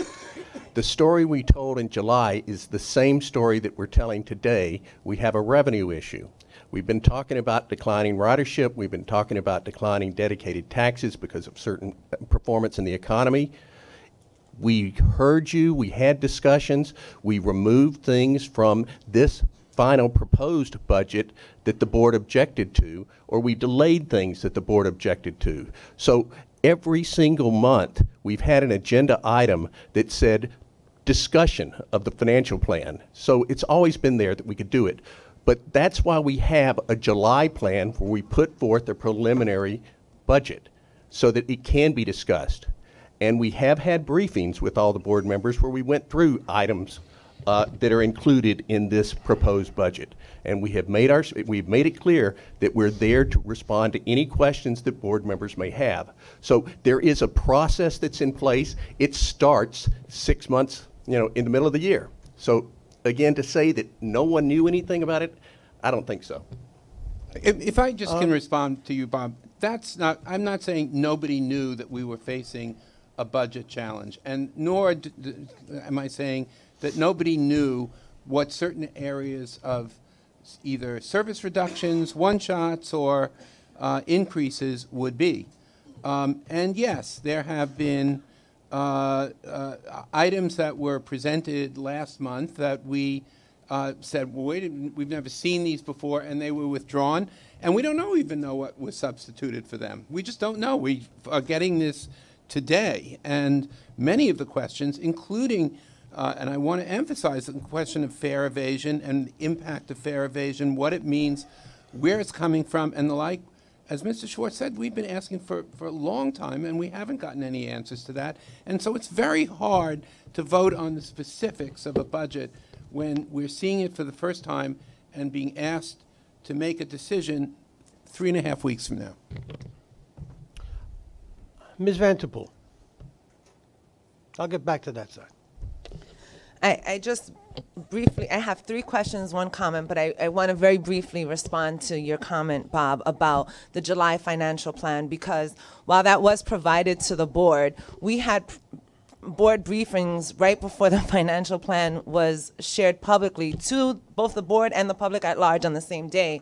And a lot of the information that was contained in that original 521-page document was not flagged for us at the time of our board briefing. So while it is technically true and quite literally true that that information was provided to the board members in advance, I think for us to have reviewed everything in 521 pages that was not briefed and pulled out for us during our board meetings prior, I think it's an incredibly unfair statement, I think, Bob, that we were expected to understand all the details of that July financial plan when we as board members expect the staff and the leadership to brief us on things that we cannot necessarily pick up in these large documents at our board briefings. Commissioner, I would say no vote was required at that time. I'm No well action aware. was required at that I'm well time. aware. And so not many things have changed between the July plan and this plan, except our revenue has deteriorated. So I think there's been plenty of time to review things since then. But as you know, and you and I have had discussions, I'm prepared to share whatever you need so that you will be comfortable at a time when you need to make your decision. So again, we're trying to be as transparent as we can, but the document gets prepared and finalized right before the meetings. That's why we're saying, as I prefaced my comments today, I said you just received this material, and I know that. So we are there to help you in any way possible to understand. You tell us what you're most interested in, we'll flag it. We'll come and show you.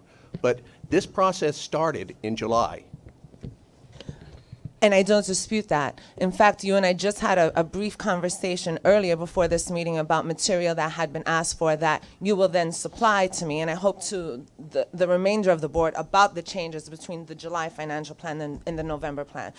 But I do want to get into my 3 questions and then my comments. So question number 1, with regards to on page 6 of the presentation, Bob, that you provided, it notes Rockland County bus service, and it says extend indefinitely weekend bus service between Rockland County and Hudson and Harlem lines. Can you explain that a little bit, please?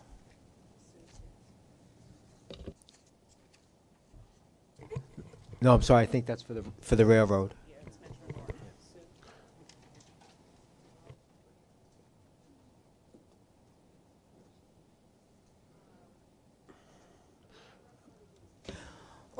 Ms. Vanterpool, would you repeat your question for Ms. During? Let me expedite this what I'm trying to get at here. Okay.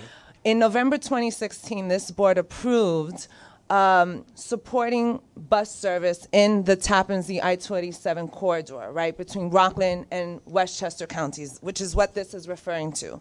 At that time, the board approved a revised agreement to run until the end of 2018. So, and we the MTA are covering the cost of that weekend bus service on Sunday and Saturday.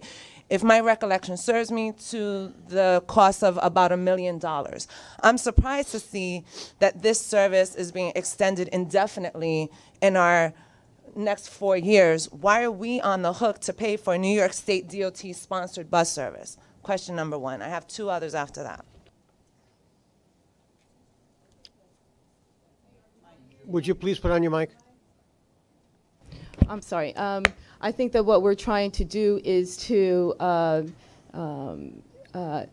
offer an opportunity to meet some of the requests that we've been asked to accommodate in terms of this service.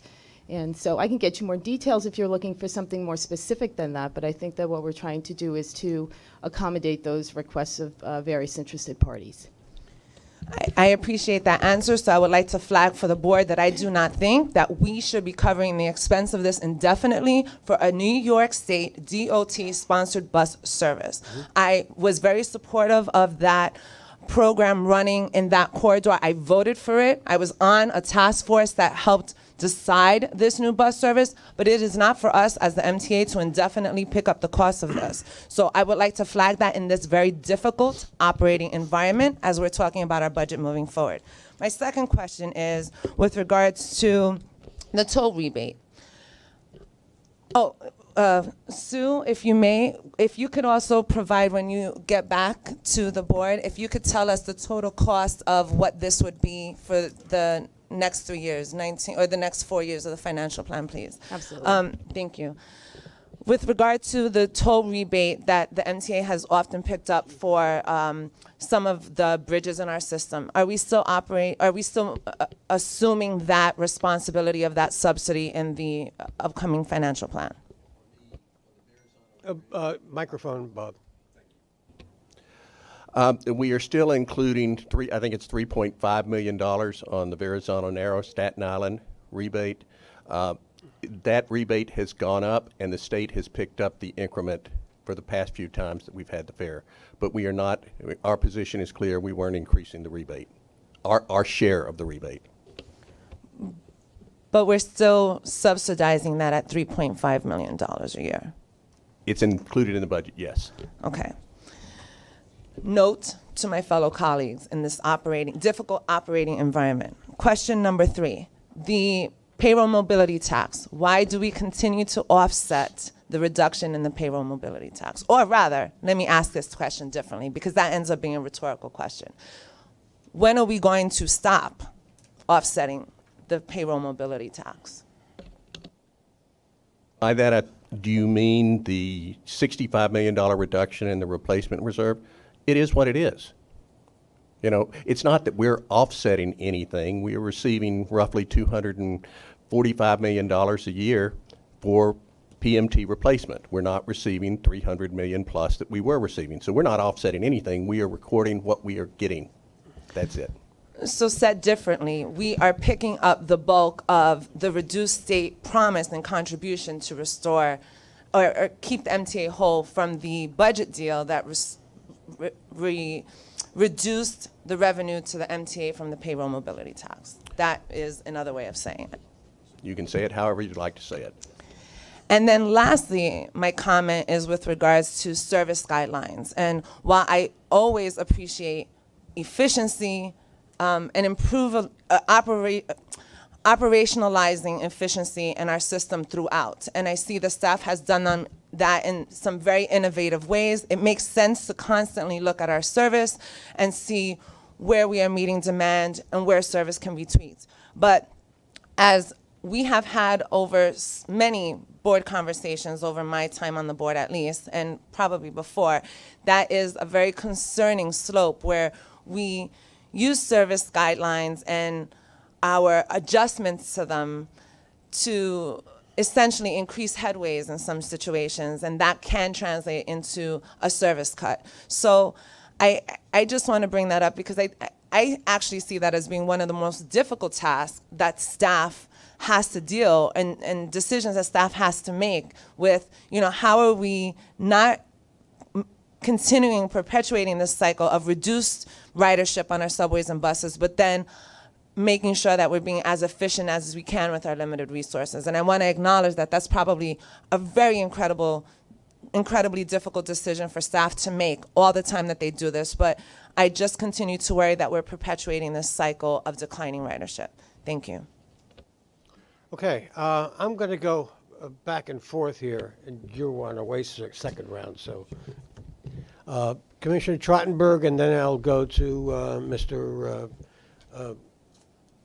Reckler, and then Mr. Greenberg. So I think just to emphasize a couple of things that my colleagues talked about. One, Fair Vision. I'm now, it's sort of 2.5 chairmen ago that I really, because it came up in the context of select bus service and the MTA's sort of stated concern that all-door boarding was going to lead to more fare evasion. And that has been a discussion now that's been going on for several years. So I really do emphasize, this has also come up in the context of the working group that's looking at funding solutions for the MTA, really understanding fare evasion and how much of it is something we can fix, driven by outside factors, work being done at night, Uber, Lyft, whatever. Like, I have to believe there has to be a decent analysis. I'm sitting here right now, there's a clip on my computer talking about a scam that's going on in a Queens subway station where people are jamming the machines and scamming cards for people. So just a rich, and I've been asking for this for years, so I think it's time to get a really good presentation on that. Likewise, sort of the mention of the one-shots. I mean, I do feel like, Bob, at our last board briefing, sort of new one-shots were in the air that weren't in the air back in July. And I mean, I know of one of them. I think the agency is looking to slow down on the SBS schedule, including what was going to be our next route, which is 96th Street. So I do think, and I don't know whether it's in this, massive thing or not, but I do feel like as a board member, knowing more detail on what these one-shots were and having a real discussion about it would be of tremendous value. I'm not saying we agree or disagree, but I don't feel like I totally understand what the one-shots are and what the implications are. I happen to know of one that is of particular concern to the city in a time when we're hearing an awful lot of concern about improving bus service. Slowing down SBS routes is an area of real concern for us, and one I don't think we agree with. Slowing down the introduction of new SBS routes, yes. Thank you. Mr. Reckler, then Mr. Greenberg. Thank you. So, Bob, I want to just take a step back just to make sure that we can frame this correctly. Just so, if based on what you've laid out here, if even with the fare increases that are forecasted to take place now, we're going to end up at a point where we almost have $1 billion deficit by 2022, and that doesn't include anything for the fast forward plan or for the subway action plan going forward. Is that correct? The subway action plan was funded with phase 1 of the congestion pricing, so that was the for-hire vehicles. So and that that's will continue? in the costs are in the budget and the revenues are in the budget, but it's nothing in terms of the fast forward. There may be some small operational dollars that are in there, but nothing in terms of the capital expenditures is in there. But it does have the projected 19 and 21 fare and toll increases. You're correct. Right. So effectively, we have $1 billion deficit that we got to solve for on a going forward basis. That year by year, $1 billion will continue unless we find another source of revenue. That's correct. Right. Further cuts, reductions in force, or additional other revenues, but that's the magnitude out there of the challenge. So I mean, I'm stressing it because I want to note that we're talking about, $40 billion to, move forward with Fast Forward and trying to find an alternative source of revenue for that.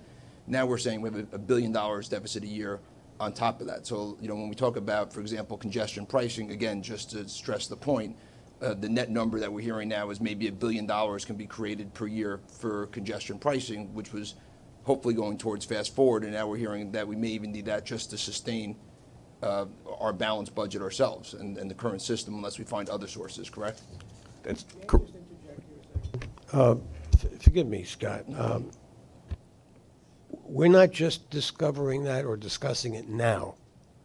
No, I understand. I don't mean to. I'm just trying to frame. I want to make it very clear. We have been discussing this. We've been seeing these trends for months now. Understood. I don't mean to be making the claim that we're just seeing it now. I'm just trying to stress the severity of it and frame it in the context of our broader conversations of alternative revenue sources. So that's one thing. Then going though to now that point just of how things have shifted over time. When we originally did the budget, going back last year, and looked at the assumptions on the revenue side. I mean, if you look at the list that you laid out, and this was very helpful in terms of the revenue projections, the $485 million, which we've talked about, the higher workers' comp and the higher overtime expenses.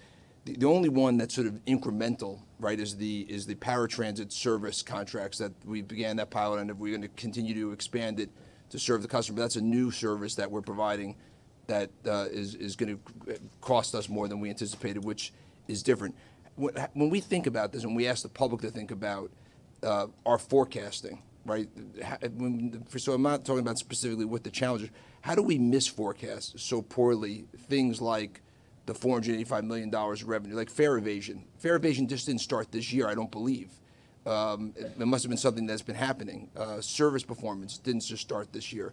Overtime, we had in the plan that you laid out for us as we talked about the subway action plan, a lot of this, focus on overtime and the requirement to have overtime so we have the staff to respond was laid out in the subway action plan as one of those costs that was put forward to us.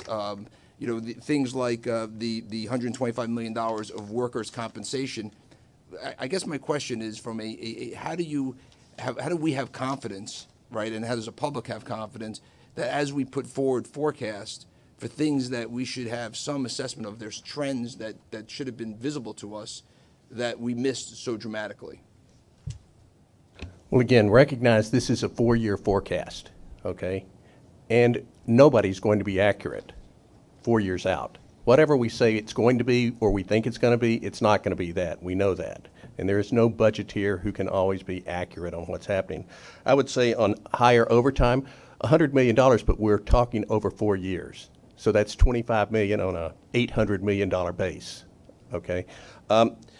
Passenger ridership, again, we started the subway action plan last summer, and that has had a material effect. Right. We also had certain district attorneys who made it evident that they were not going to be prosecuting fare evasion. It's widely noted. So I think that started to change behavior.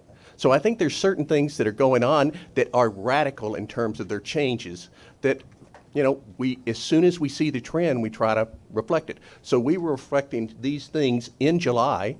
We were reflecting these things in February. We changed our February plan was significantly different in a lot of ways from the November plan because we saw different revenues coming down.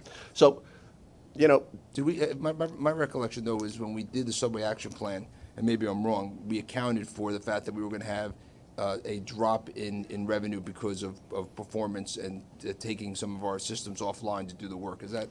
I don't think we did as much as we could have, perhaps, because you got to remember we have been the pressure is to accelerate everything, to do things faster, do more things, extend the hours. So, again, I don't think we're badly forecasting. Things have just radically changed. A lot has happened with the acceleration of work and effort, and we're seeing behavior that is changing things in terms of ridership. The increase in for the Uber and Lyft, I think Commissioner Trottenberg can tell you probably how many more cars we're seeing on the road than we saw 2 years ago. I mean, it is exploding.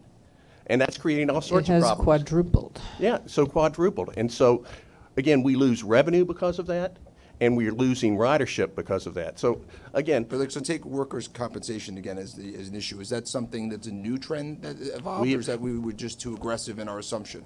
We have been concerned about workers' compensation. We've had, Transit has had a task force internally working on it. We're trying to get claims management under control.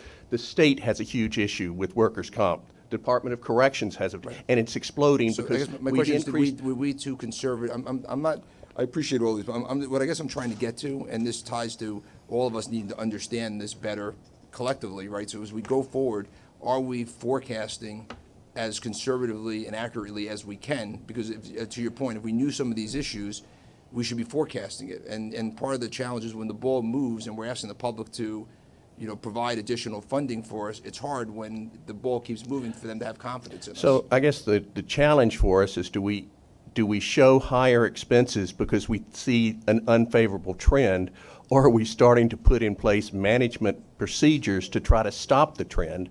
And I tell you what we've been trying to do with transit is we've been trying to see if we can reduce the growth. Something like ADA, we were doing a very good job of reducing the growth while still meeting all of the criteria, but now it's exploding. Now we've got the pilot program that will run through the end of April, and at the end of the April period, we'll evaluate the program. But again, all we can do right now is see what the current participation rate is, and we are projecting that it continues. It may not be, but we're doing the best we can. You've done well, I think, and as an example, maybe how we could look at this a little differently, like on the cost-cutting initiatives, right? Of trying to set expectations for the board of what the goals are and giving us updates as to whether we're going to achieve those goals and the chances that we may or may not achieve those goals.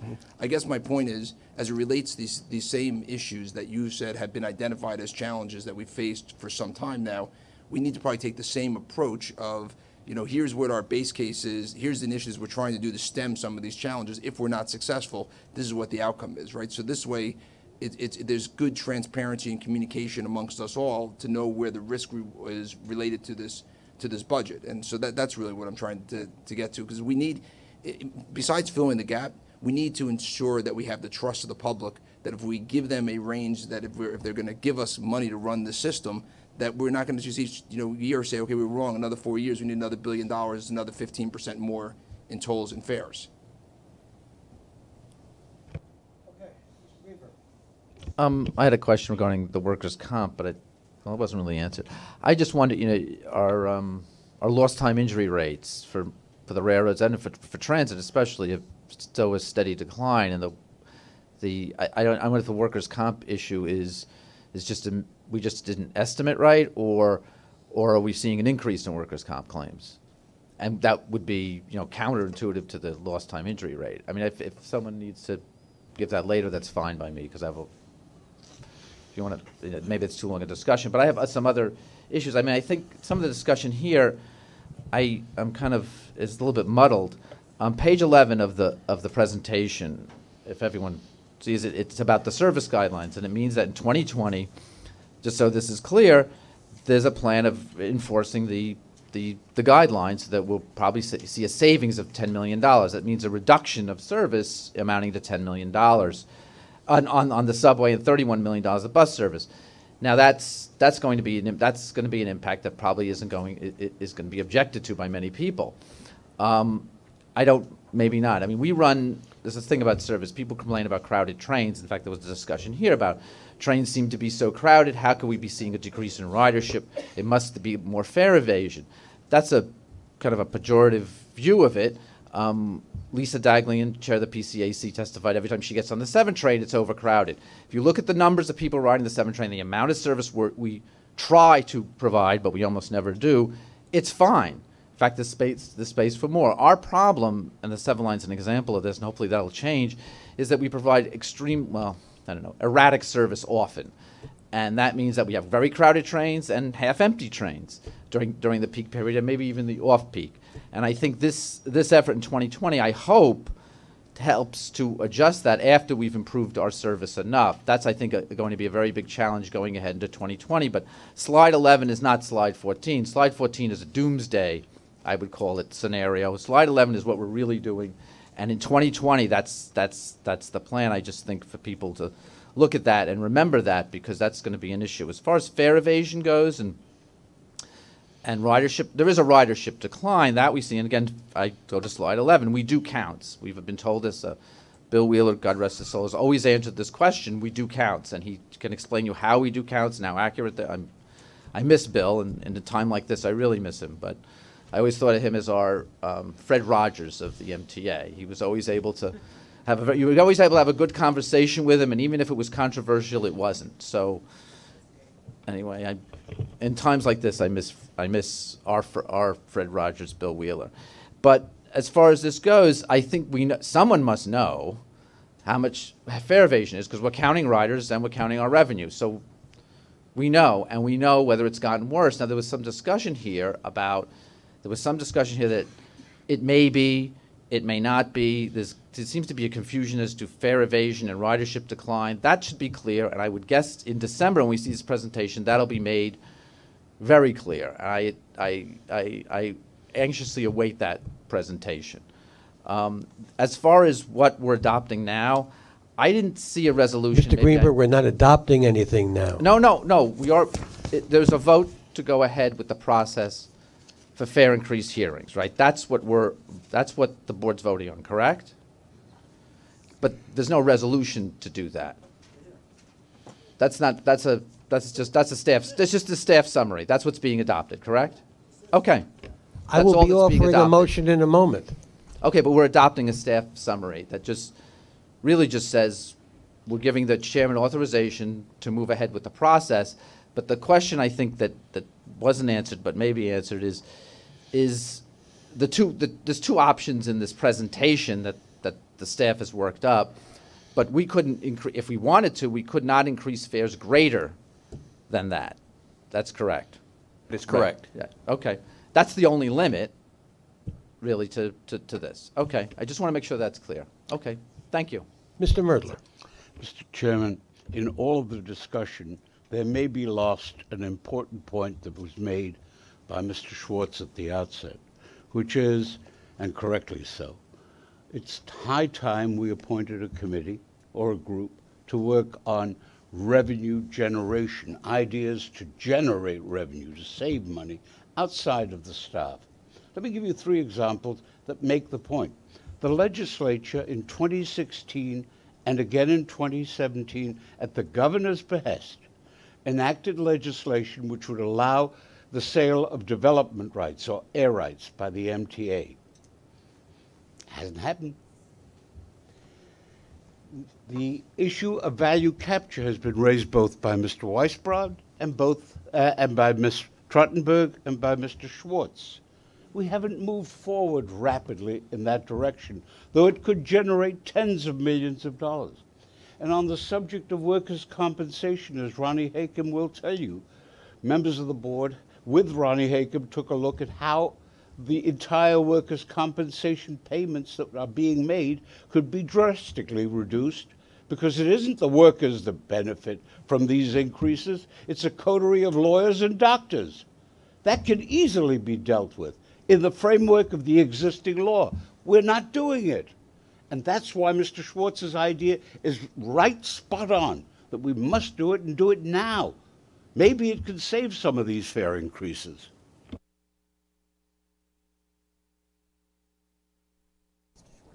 Mr. Schwartz, and then Mr. Schwartz, and then I'm going to take Mr. Okay, and then Mr. Weisbrod. Okay. I'll just take a couple more minutes, Mr. Chairman. It's been a long and lengthy debate and discussion, but I think healthy. Because I kind of started this a little bit, I want to try to close it as well. First, I want to be clear. I think Bob Foran and his staff does a great job. And I don't want to think that this is, I in any way, or I don't think any other board member is trying to cast aspersions, or that somehow you're not forthcoming. I think under Chairman Loda, there's been a lot more transparency than there probably was in the past. But I do also think there's always room for improvement, and we need to continue to improve, and I take partial responsibility in that as chair of the Finance Committee. And I make a commitment to my fellow board members, especially those on the Finance Committee, that I will be more proactive in seeking input in terms of information that you want to know about sooner rather than later, so I can also have that dialogue with Bob so that information doesn't flow later rather than sooner. So I just think that's important so that we as a board can make the best decisions on behalf of not just the agency, but the ridership and the taxpaying public. But I want to acknowledge that I appreciate the work, the professionalism that you and your finance team does. Thank you. Vice Brad. I also want to make it clear, I think Bob Fran and his staff does an excellent job. My major concern is that, as you can hear from this discussion, there are a lot of issues that this board, as a board, should be at least providing input into, and in some instances actually trying to resolve. And to do that in a compressed 3.5-week period, as now we've been asked to do, is, I think, not the best way in these troubling times to, and when we're under such incredible financial pressure, to do this in the most responsible way for the MTA and for the public. But I'd like to ask Bob, since now is the last time that the public will be able to hear the specifics of this proposed budget until we actually have to vote on it in the next 3 weeks. Could you, Bob, specify exactly what the proposed one-shots and recognizing that we are at the bottom of the barrel here and don't have to resort to some extreme measures with very little left in the tank, what exactly the proposed one-shots are and what the unspecified savings are proposed in the 2019 budget, so at least the public knows what they are? We will provide that. We'll show you where in the book you can see this information, because it is in the document. I appreciate that, but this is I don't know how many there are, whether they're 5 or 10 or 30, but this literally is the last time publicly that the public will ever be able to hear this, except individually, as you know, this sort of gets out in the ether in the next month. So I don't know if it's possible to say at this meeting what they are. Yeah, can you just list them now?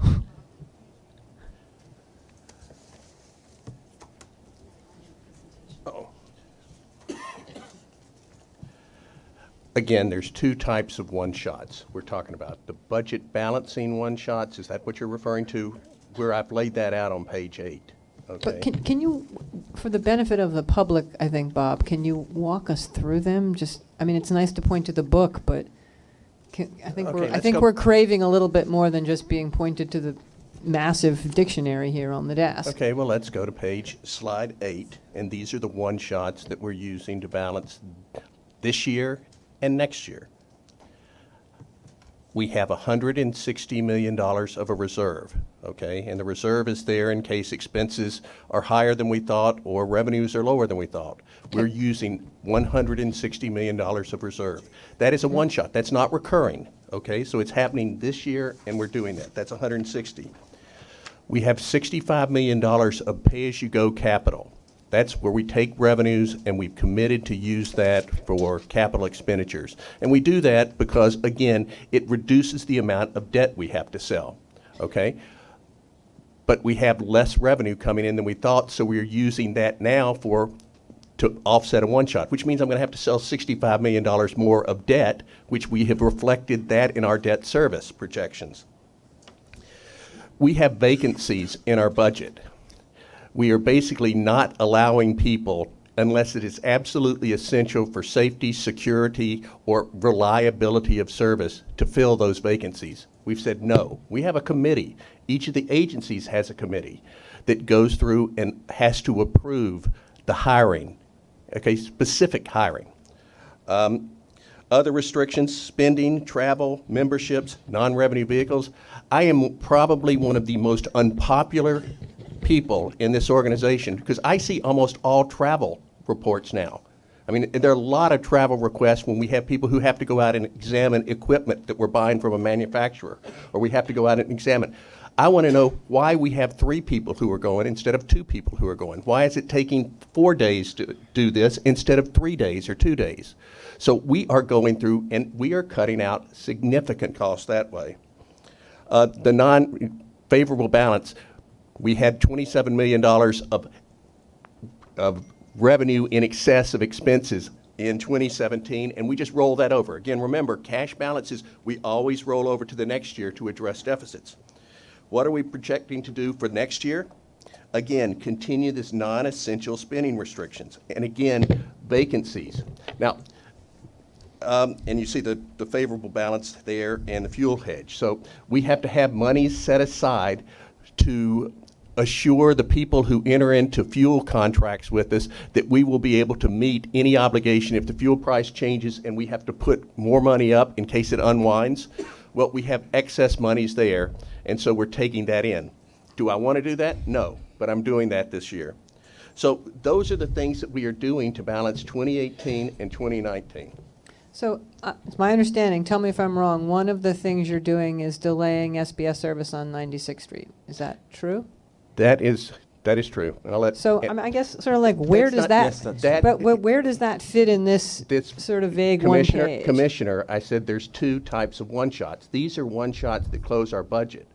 Our budgets already include targeted savings. Remember we say we have to identify what we're going to do to achieve those savings targets? Because again, the deficits that I'm showing assume that we hit savings targets, okay? And it assumes we put in place. So the delay of SBS, you know, by 1 year that's one of the savings targets there, okay? And it is a one-shot in that it's being delayed by a year. I believe that's what it is. That's correct. Well, so basically it is, while also concurrently, we are reviewing all of the bus services in all 5 boroughs. So as you know, it's fast forward output. We will review every bus route, 321 of them across the 5 boroughs, and do that as a participative exercise with each of the boroughs. We're in the Bronx at the moment. So we're just taking a further look at what constitutes the best bus service that we can operate. But having said that, we will still roll out more SBS this year, including, as you know, Commissioner, on 14th Street. But I guess I'm just, count me confused. I mean, you're saying, I think you're agreeing, Andy, like we're proposing postponing SBS service at a time when I think there has been a pretty tremendous hue and cry that we want to be speeding up and improving bus service. And I don't understand in this process how the board has input into that. I don't see it on this sheet, so I'm just, the sheet I find to be pretty vague. It seems like the vagueness of the sheet is translating into real service impacts or slowdowns, and I think, I will speak only for myself, I hunger to know the details of those. I don't know whether, I'm seeing other board members nodding their heads, maybe they do too. Let me make a suggestion. What I think Commissioner Trottenberg you're referring to is that the agency has targeted savings plans. We don't always know the specificity on what is in those. We never know the specificity. All right. But in trying to be constructive here and try to limit the sarcasm, I would just say that we will put together and get a list of the specificity regarding what's in there. And if board members have concerns or about some of the things that are listed, then we need to have a discussion about them. And maybe something drops out, but we're going to have to find something to probably replace it so we can figure out how to have that kind of dialogue and conversation going forward. And we can probably do some of that or all of it between now and before we have to take a vote. So thanks for that. So I guess I'll just, to press a little bit, I'm not trying to be sarcastic, Larry. I think we don't know the details of those things. How can we have that discussion before the next board meeting? And how can we have it in a way that I think the public can be informed? Because again, at least in my current role, literally every day I'm being picketed and decried for diminishing bus service. My sense is we're talking about some diminishments in bus services, and I would really like to understand those. Maybe in the end we'll agree or we won't agree, but I don't want them to get lost in the shuffle here. Okay. Commissioner, let me just, again, we will let everyone know where to look in this book for this information. But Commissioner, on Volume 2, Roman V, from page 309 to page 350, we list every single thing that we're doing. And frankly, the SBS adjustments is on V340. We lay out what we're doing. The information is there. If you don't know where to look, we're happy to tell you where to look. But we present this information. This is where it is. But okay? I think, Bob, what we're saying is, I think what Carl is trying to say, I'm trying to back him up here, is we've gotten this hundreds and hundreds of pages of documents, and now we're just going to vote on it next month, but we haven't, the board won't have an opportunity to come back and have a debate before the vote, and nor will the public or the press have the opportunity to benefit from that debate. I will make this comment. Right after the July plan, we heard criticisms from some board members who said they were immediately called by the press who asked about a certain cut or a certain delay in service. The press knows where to look. They see it. And that's why I wanted to make sure that everyone understood that you have not seen this. I don't want anyone to be blindsided. You'll have a chance to look at it. But I'm telling you, the press knows where to get it. The press will get the information out. Anything that looks like a service cut is going to hit the newspapers. It's going to be noticed. So we're happy to take your input. Let's do the following. And Mr. Schwartz, this involves you. Is there any objection to calling a special finance committee meeting in the interim to go over these things in much greater detail? And as you know, every member can attend. I think Not every that's a member very can helpful vote, but suggestion. every member can attend. Mr. Chairman, I think that's a really helpful suggestion and very constructive. That would be quite helpful. And I don't know how Mr. Schwartz feels about it. And I think it would be helpful if the different agency heads could come and present on what their I think cuts Mr. are. Schwartz wants to respond first. I think it's a brilliant suggestion. One of the most brilliant ones I've heard all year. You've completely earned your pay here in your first meeting. Yes, thank you. I would ask that maybe we'll just circulate availability dates and get it on a calendar ASAP, and then we'll work out an agenda, and I'll seek input from the other board members, including not just the ones on the finance committee. So if anybody wants to attend that meeting. Yeah, anybody can attend the committee meeting. Thank you very much. I think that's a really helpful, constructive step forward. Let's do that, but we will continue with our schedule and have all of the operating agencies there. Mr. Byford. Mr. Chair, if I might just comment, and to give Commissioner Trottenberg some reassurance, absolutely I'll be there. Because what I want to describe is that we're between a rock and a hard place. This is about tough choices. I don't want to defer SBS. Like you, I really believe in SBS. But equally, I can't just ignore the fact you've got this agency, New York City Transit, has to play its part because we are the biggest beneficiary of public funds and we're the biggest recipient of MTA funding. So therefore, I can't just sit here in some sort of island expecting to be protected. But it is, you're right, it is a bit of a mixed message.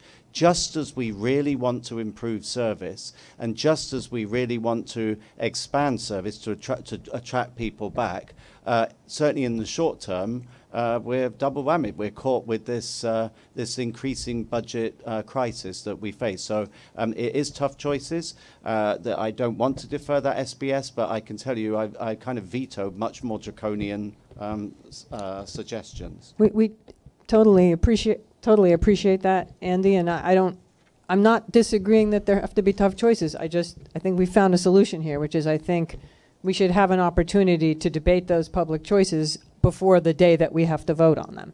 I think we found hopefully a compromise on that. Okay, Mr. Pally and then Mr. Albert.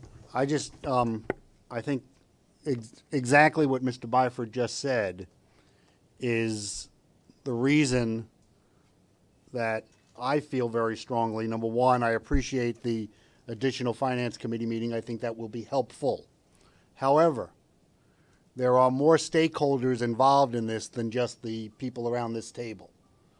And those type of choices, whether it's an SBS route, which is obviously very important to the city, or activities on Long Island, which are obviously important to me and to others, or activities in Hudson Valley, which are important to Commissioner Metzger and others. All of those decisions are important to people outside of this room. They have to be given the opportunity to comment on those priorities. Is the SBS on 96th Street more or less important than something else? I don't know the answer to the question, and until we have a conversation and get input from a variety of stakeholders, I don't think anybody knows the answer to that question. You know, I have issues on Long Island. Some are more important than others, and I need to have the input of others involved in those conversations. That includes, as I have made clear for the last 2 years, the members of the state legislature and the governor of the state of New York, who are also involved in these type of priority settings, because the amount of money they provide us helps us set those priorities, or not, as the case may be. And that's why, while I will clearly vote for the resolution moving the process forward, I have no problem with that.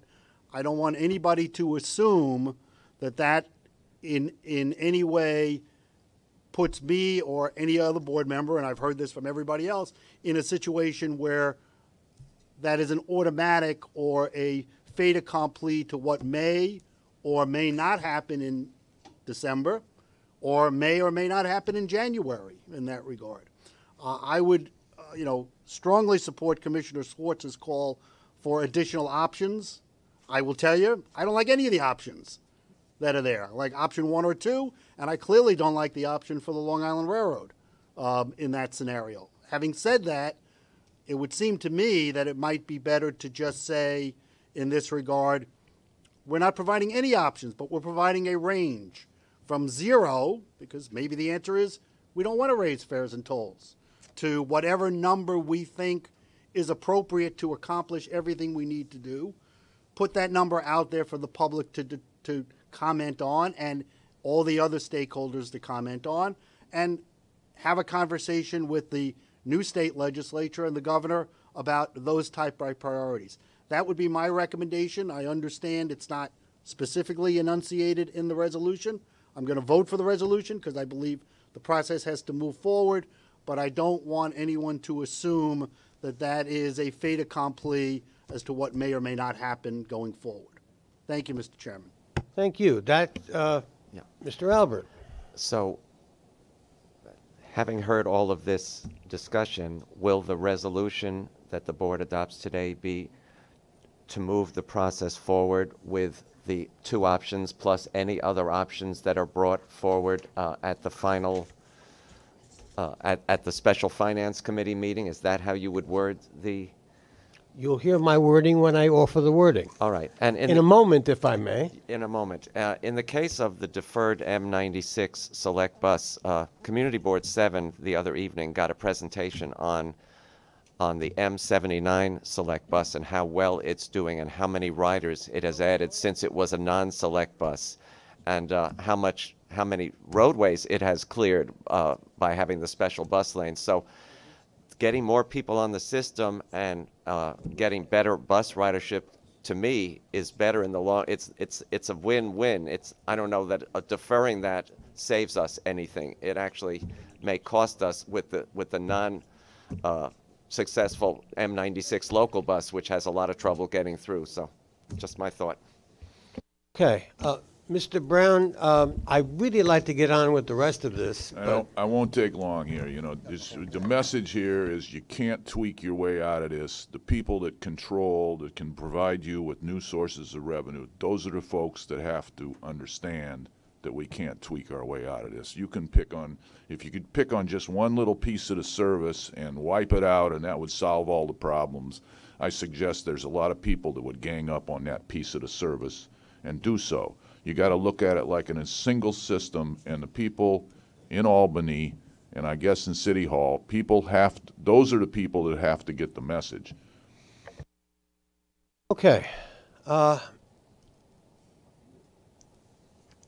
a distinguished member of Congress once said, everything that needed to be said has been said, and I think by now everybody has said it. So let me have Managing Director Hakem introduce the second part of this, which we've already discussed amply. And then I'd like to offer a resolution before dinner time. So much pressure. I just wanted to be clear as Monica Murray offers an overview of what the proposal fare and toll increases can be for the board's consideration. This represents, and the public notices associated with the public hearings, if authorized to proceed, will have to represent the high end. We can do anything below that, any mix and match below that. It's intended to give the public notice of what the range of proposals could be. With that, Monica. Good morning. I'm here today to describe our proposed biennial fare and toll increases. I want to make clear, as raised by Commissioner Schwartz and others, the fare and toll proposals remain subject to board action after public hearings and public comment before this board. To be clear, these proposals in no way limit the options of the board in any way.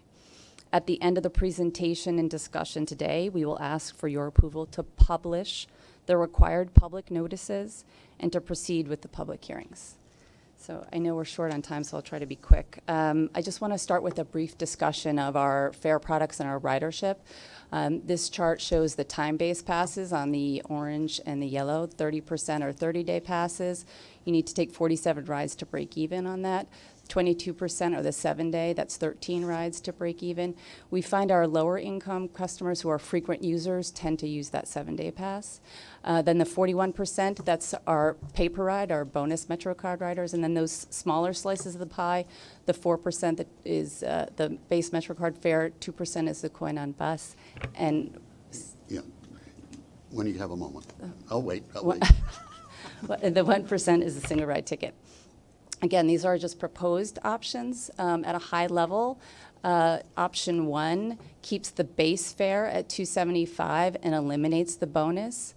Option 2 increases the base fare by 25 cents and increases the bonus, 10% bonus with a $6 purchase. So I'll just go through these really quickly. Again, those smaller slices of the pie at the top of that pie chart, that's the first tranche. Again, option 1 would remain the same. Option 2 would increase by 25 cents. That blue, that 41%, that bonus, under option 1, they just continue to pay that $275. We would eliminate the bonus. Option 2, it would be the effective fare is $273. So you'll see they sound different, but really it's just a 2-cent difference on the effective fare. The 30-day pass, under option 1 would be $127, option 2, $126.25. 7-day pass, mindful of those lower income riders using that pass, we propose the same option for the same amount for option 1 and 2, $33. Express bus is a little different this time. We're raising that slightly higher than the base MetroCard fare. So currently it's $650. Under option 1 it would be $7. Option 2 with the effective fare it would be $659. And the 7-day would go up by $3.50. For the first time, we're proposing no longer accept coin on express buses. Really less than 1% of people do use the coin on express bus. So this is just how our commuters ride how our people ride our railroad. Again, it's mostly commuters. You can see by the blue. The orange is the non-commutation ridership, and then Metro North has that intermediate market. Those are trips taken entirely outside of Manhattan. And then, of course, we have our west of Hudson riders in the yellow. You know, in looking at our commuter rail proposals, we are mindful that many of our railroad customers also purchase a subway ticket. So the commutation tickets, the max percentage increase we're proposing is 3.85 for weekly and monthly. The max on the monthly would be $15. Max on the weekly would be $5.75.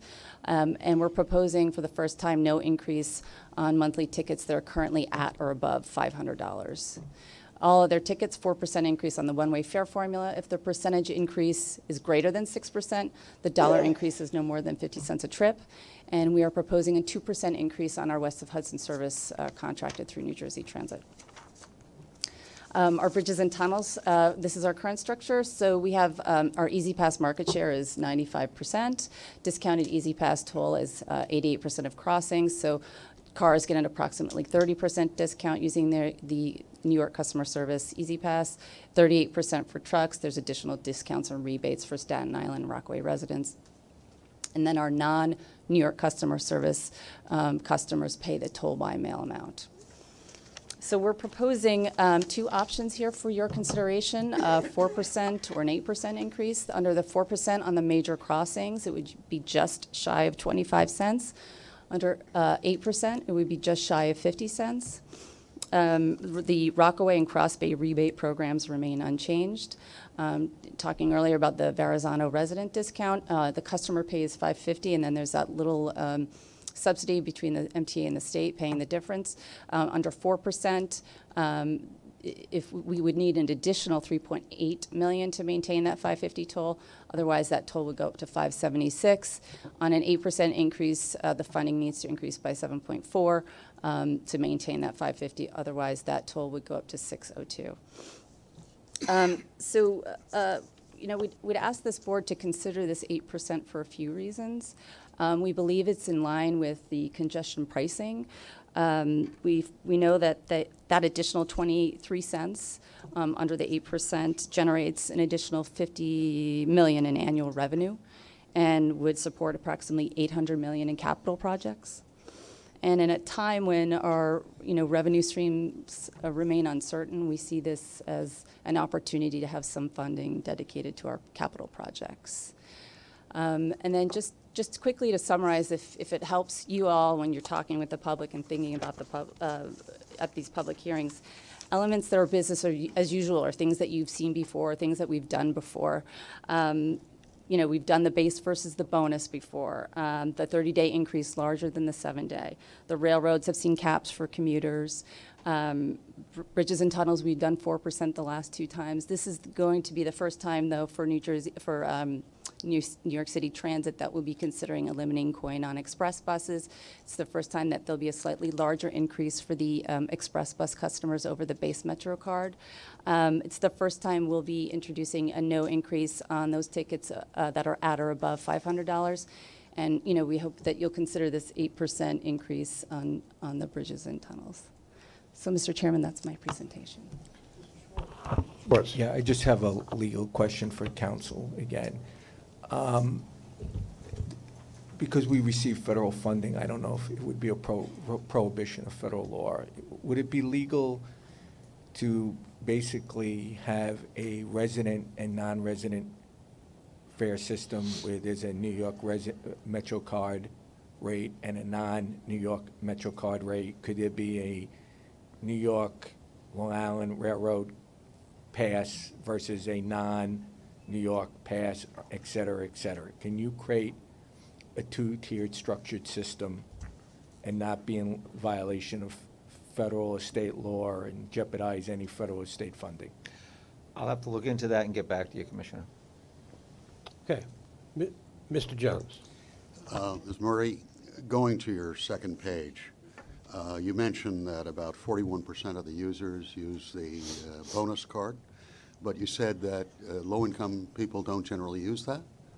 I'm sorry, no, sorry, they do use it. We just find that low-income riders who are also frequent users of our system tend to buy the 7-day. Would that 41% track over into low-income riders? I'm not sure what you mean by track over, In other but words, they do use it. Yeah, they do definitely use it. So yes. 41% of low-income people are using approximately.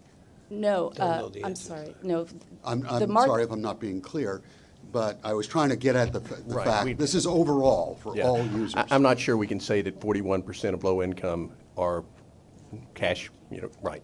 So we'd have to look see if we can find that data for you. Yeah, I'd be interested because it's become a question. Certainly. In terms of the rollout of fair fares.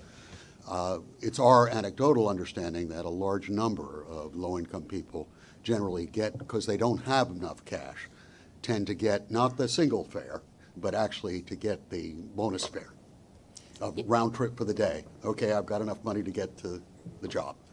And then I come back and I have to deal with the next day. So that would be of interest to, if you have any data of that sort. Okay, I'll get back to you. Thanks. Okay, Mr. Albert.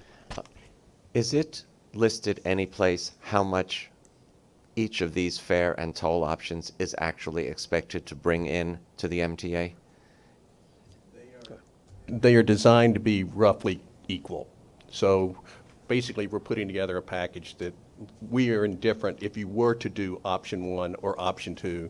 We're indifferent. Now, if you start mixing things up, that can change the net yield, and so we would have to make sure that whatever the board decided to do generated the money that we're looking for. But right now, the reason we put forth an option 1 and an option 2 is we're indifferent financially. And is in this voluminous document the place where these things are? No? No, that's not there. It's not there.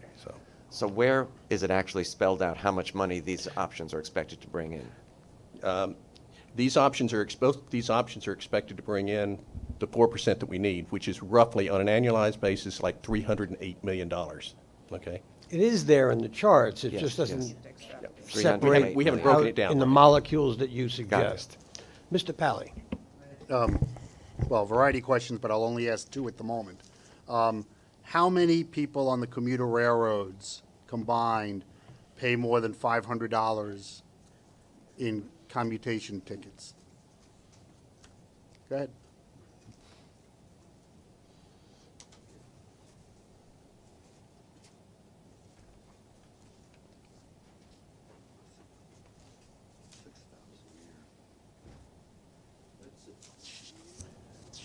On Metro North, it's less than 1,000. On Long Island Railroad, it is less than 127. So it's not many. So it's not many? No. Okay. Basically, what we're trying to do is we're just trying to say we're putting something down as a holder that there is a limit to what we think we can charge. No, I understand that. Because we have heard that from the board members that you just can't keep raising at some Right, point. So right. we picked that. Some of us may have a different number in mind than 500, but I just wanted to make sure I understood where the 500 was coming from.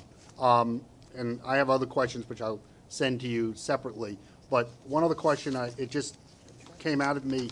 Why do we provide, or how long have we been providing a greater discount for Easy Pass truck payers than we have for car payers?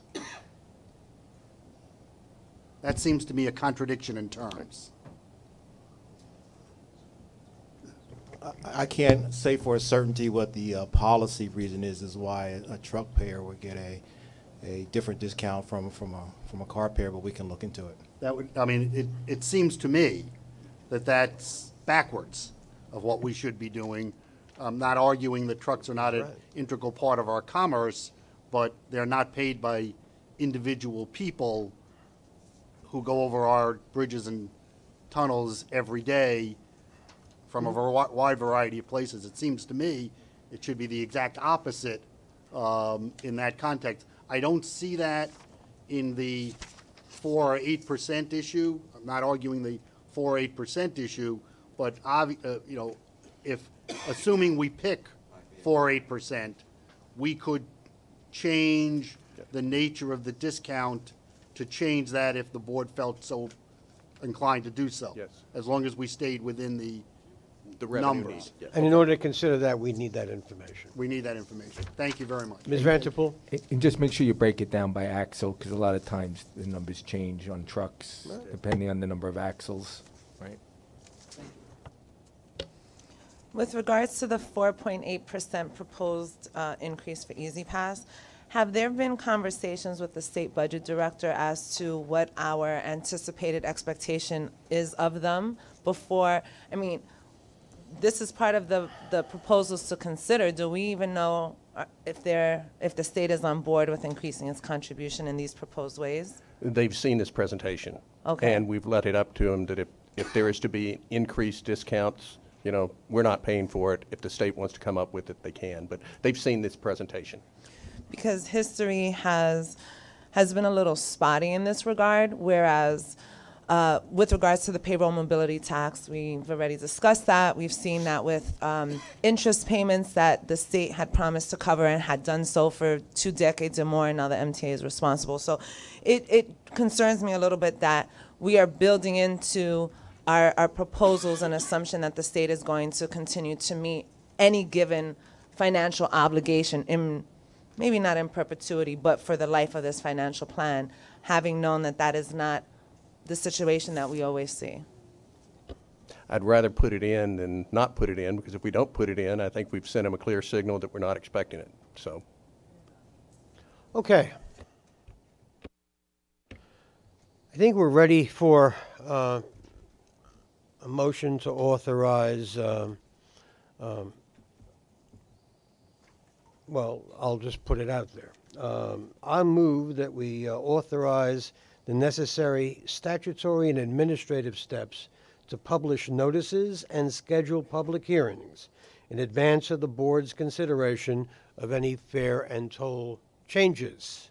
Do I have a second?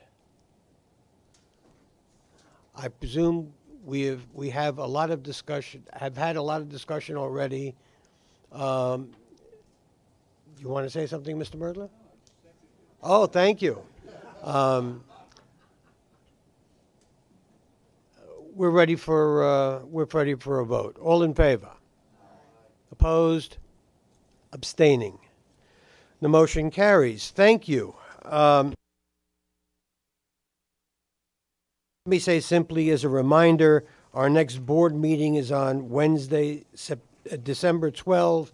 The special meeting of the Finance Committee will be called with plenty of public notice. Now may I have a motion to adjourn the meeting? Second, all in favor. The meeting's adjourned. Thank you. Good job. Jesus. Just factually, is it possible to check with Bob the $308 million that the fare and toll increase will raise? Is that an annual increase, or is that over the plan period? Where's Bob? Yes. And he said it, by the way, explicitly in the course of the meeting. Yeah, it was a lot. And also just to clarify, then the $485 million loss, if you like, or reduction in revenues from fares and tolls that were expected. On the sheet, it said that was from the July plan. Is that from literally July this past summer to now? Suddenly, the MTA believes it will receive $485 million less over the 4-year plan period? Okay. And just, sorry, because they were just factual. And then also, I was just wondering, is it possible for Andy to explain a little bit more about the $41 million in, I forget the words that were used to describe it, but basically in reduction in bus and subway service? I don't think he described it that way. Let's keep the words accurate, but President Byford? I'd need to refer to the specifics, but as I mentioned earlier in the meeting, we were asked to look at, each of the agencies was given a specific target to meet, and of course New York City Transit was not immune or exempt from that. So we have identified a number of changes that we'll be making. Some of those were already referred to back in July, where we talked about the deferral of an SBS route or a number of service changes. We've already given you details or made public changes in terms of end-of-line cleaning, which again is something I don't want to do, but this, as I mentioned earlier, is the land of tough choices, and then a number of other changes to meet that 41 million. That was not, by the way, the original target that we were set. We were set a much higher target, and that was the point at which we presented the 3 scenarios to our CFO on moderate, medium, and severe consequences. So I think that we achieved our objective of setting out just what the consequences would be for service were we required to go beyond that 41 million. I was never going to be able to not put up any savings whatsoever. Sorry, just I think the thing that threw me was the talk of headway, reduction in headways, which sounds like fewer trains running. Yeah, sure. So that was one of the options that we had to look at. So again, though, we're trying to be mindful of what the impact on service will be. We've obviously got the L-line tunnel closure coming up next year. So we've been very careful to look at those routes that we think can accommodate a service change without effectively shooting ourselves in the foot with the major change that we have next year, namely the L-line closure. Okay. John, you think? We'll just go down the line. So during the presentation, Mr. Foreman said that the highest reductions in ridership or the biggest drop-off came during nights and weekends when the subway action plan work was going on. I was wondering if there have been any attempts to figure out how much revenue was lost due to that reduction in ridership, and kind of spinning that forward with the L train shutdown coming next year. There may be some reduction in ridership as a result of that. And going forward, Mr. Byford's plan calls for nights and weekend shutdown on major trunk lines if that does happen, which would presumably come with a lot of reduction in ridership. Have there been attempts to try and figure out the revenue loss that will come as a result of those plans? Before Andy answers that question, come on up. Maybe you want to stay up. Bear in mind that these are, we haven't shut the L line down yet. So a lot of this is an estimate. What we may lose in subway ridership, we will undoubtedly pick up in bus ridership. So will it be person for person? I don't know. We don't know. It is not knowable right now. But Andy? So, I mean, for the, and by the way, just to add to my previous answer to you, Paul, I mean, I do stress those headway changes, by the way, still keep us within guidelines. I should just have added that. But to your question, sir, with the L line closure, we factored in the likely impact upon ridership into the plan. So we have factored that in. You look at what the projected elasticity will be, what drop-off will there be in ridership as a result of that change. But don't forget that our plan envisages something like 80% of people will still ride, but they'll just move to alternate subway routes. The remainder will go on the buses, on the ferry, and a few will undoubtedly take bikes or Uber or Lyft. But the majority of riders will still stick with MTA, so still pay a fare, but they'll just be using different routes.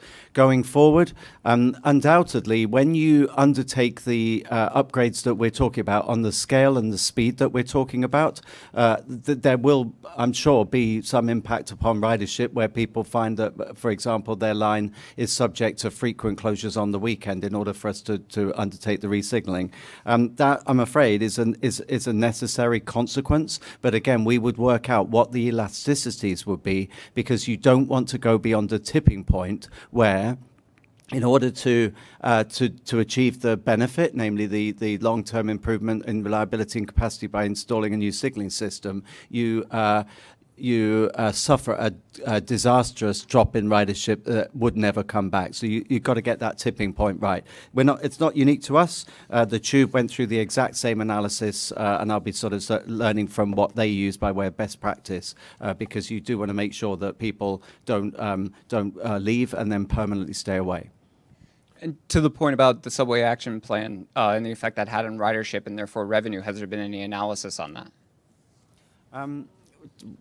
I think it's probably not as advanced as it needs to be. It's difficult to pin that down exactly, because as we mentioned, or as was mentioned in that board discussion earlier, there's a number of factors behind the change in ridership. Uber and Lyft, telecommuting, e-commerce, Fare evasion undoubtedly is an issue there. There's no question. The fact that we have been doing all of this work. Again, this isn't a phenomenon unique to New York or New York's transit. If I think back to my previous job at the TTC, Toronto Transit Commission, again, we were seeing a long-term decline, or a decline certainly over recent years in ridership, and there are myriad factors behind it. But in terms of the SAP, that undoubtedly has had an impact. I think it's a price worth paying to get the work done, because ultimately then we will provide more reliable service, and that will get people riding again. Mr. Byford brought up the mixed message that sometimes the public perceives. Why do we need another fare and toll hike? We see so much work getting done. We see the crowds on the train. We see the projects that money does get spent on. So how are you going to walk that line, and what is the message going to be to the public? Well, I can tell you from my vantage point, and I'd like Andy to address it, we've got to be truthful and honest with people about our numbers, about ridership, about conditions. When you shut down a line for service on the weekend, it is an undoubted inconvenience to people. I haven't paid attention to all of the notices, and then I show up at the #1 train, oops, no weekend service. That's a problem. However, we do it for a more reliable system going forward. And that's the point, and I'm glad you acknowledge that people are seeing that. Andy? Yeah, sure. I mean, it is a reason I use the expression mixed message, Greg, is that, well, there's a number of mixed messages. So just as we're trying to improve things by, attracting people back to transit because we're making it a more attractive proposition, we're, tackling every aspect of our customer service. Just as we're looking to do that, one mixed message is we're equally shutting down lines on the weekend in order to make things better for the future. So that's kind of a mixed message, that we're making it better for you, but in the short term, it'll be worse. Another mixed message is asking people to pay more and potentially make some adjustments, negative adjustments to service in the meantime. So they're saying, well, hang on a minute, we're paying more for a worse service. Well, one of the hard messages is where people don't want to have a fare rise, and they say, why should we pay more when the service hasn't improved? Well, one of the reasons why service is what it is because we don't have enough funding. So as the chair mentioned in the presentation, or the CFO mentioned, if we don't have a fare rise, that only makes things worse. The hole gets even bigger. So until we can get these sustainable additional revenue streams, we really have no choice but to look everywhere, including our riders, to help us fill those holes, because otherwise you're only making it worse, and thereby it's kind of a self-fulfilling prophecy. Hello. I have a clarification first for Bob. In the presentation, it says, without significant service reductions, additional fare and toll increases of 15% could happen. When would that take place? Sometime between now and 2022. Okay. And then a question for Andy about the Amazon announcement this week. So I guess it's a two-parter. One, can the subway and the transit system sort of take in an influx of new workers, and would you consider keeping G trains at twice their length, like they will be during the L train shutdown, to help deal with bringing in those workers to Long Island City? So, well, a number of points there. The good news is that, and this is obviously part of the reason, of a large reason I would suggest why Amazon are attracted to Long Island City. It already has a rich transit offer, in that we have something like 8 lines in the immediate vicinity. You've got Long Island Railroad, you've got the ferry service, you've got a number of bus lines that serve it. So it's actually an area that's very well served. It's going to get better because we're just about on the cusp now of finishing off the the 7-line upgrade in terms of installing CBTC. The final cutover happens on the weekend of the 26th of November. So that in itself will give us more reliability and progressively more capacity. In fact, next spring we add more service because the line will be able to accommodate more service. That plus other potential things like, as you rightly say, the G line. We are going to extend those trains for the tunnel work while the tunnel work is undertaken under the East River. I'm certainly not ruling out keeping that as an option going forward, but we do need to look at what the ridership will be on the extended G line, and also be mindful of the overall fleet plan, because we are holding back some older trains in order to accommodate the additional service. And we just need to make sure that we had the right amount of rolling stock in order to accommodate that. But certainly, I think it's good news for New York that Amazon are coming, and we need to rise to that challenge. So you're willing to consider the idea of keeping the G train? I've always said that that there are a number of legacies that fall out of the L line closure. Not least, we will be increasing the amount of service on the L line post closure, because we're going to be installing 2 additional substations to provide more power to run more trains. So that's one of the legacies, if you like. Other legacies include the fact we're reopening a number of entrances and expanding mezzanines. We're not going to undo that work. And the G line, I'm certainly not ruling out keeping that as permanent, but I can't say that for definite yet. It's certainly an option that remains on the table. Hi, Andy or Bob or Freddie, I don't know. I'm confused as to precisely what service reductions are happening this and next year to balance the budget. Can I find that in one place? No, sure. So at the moment there are proposals, and there's nothing set in stone until we've got the budget finalized, which will happen after we've heard from the public in the various hearings that are coming up, and then the board will obviously decide what the fare rise should be, which will determine what the revenue income is, additional revenue, and therefore we'll know what the budget gap is. But there are proposals on the table. And what are the proposals?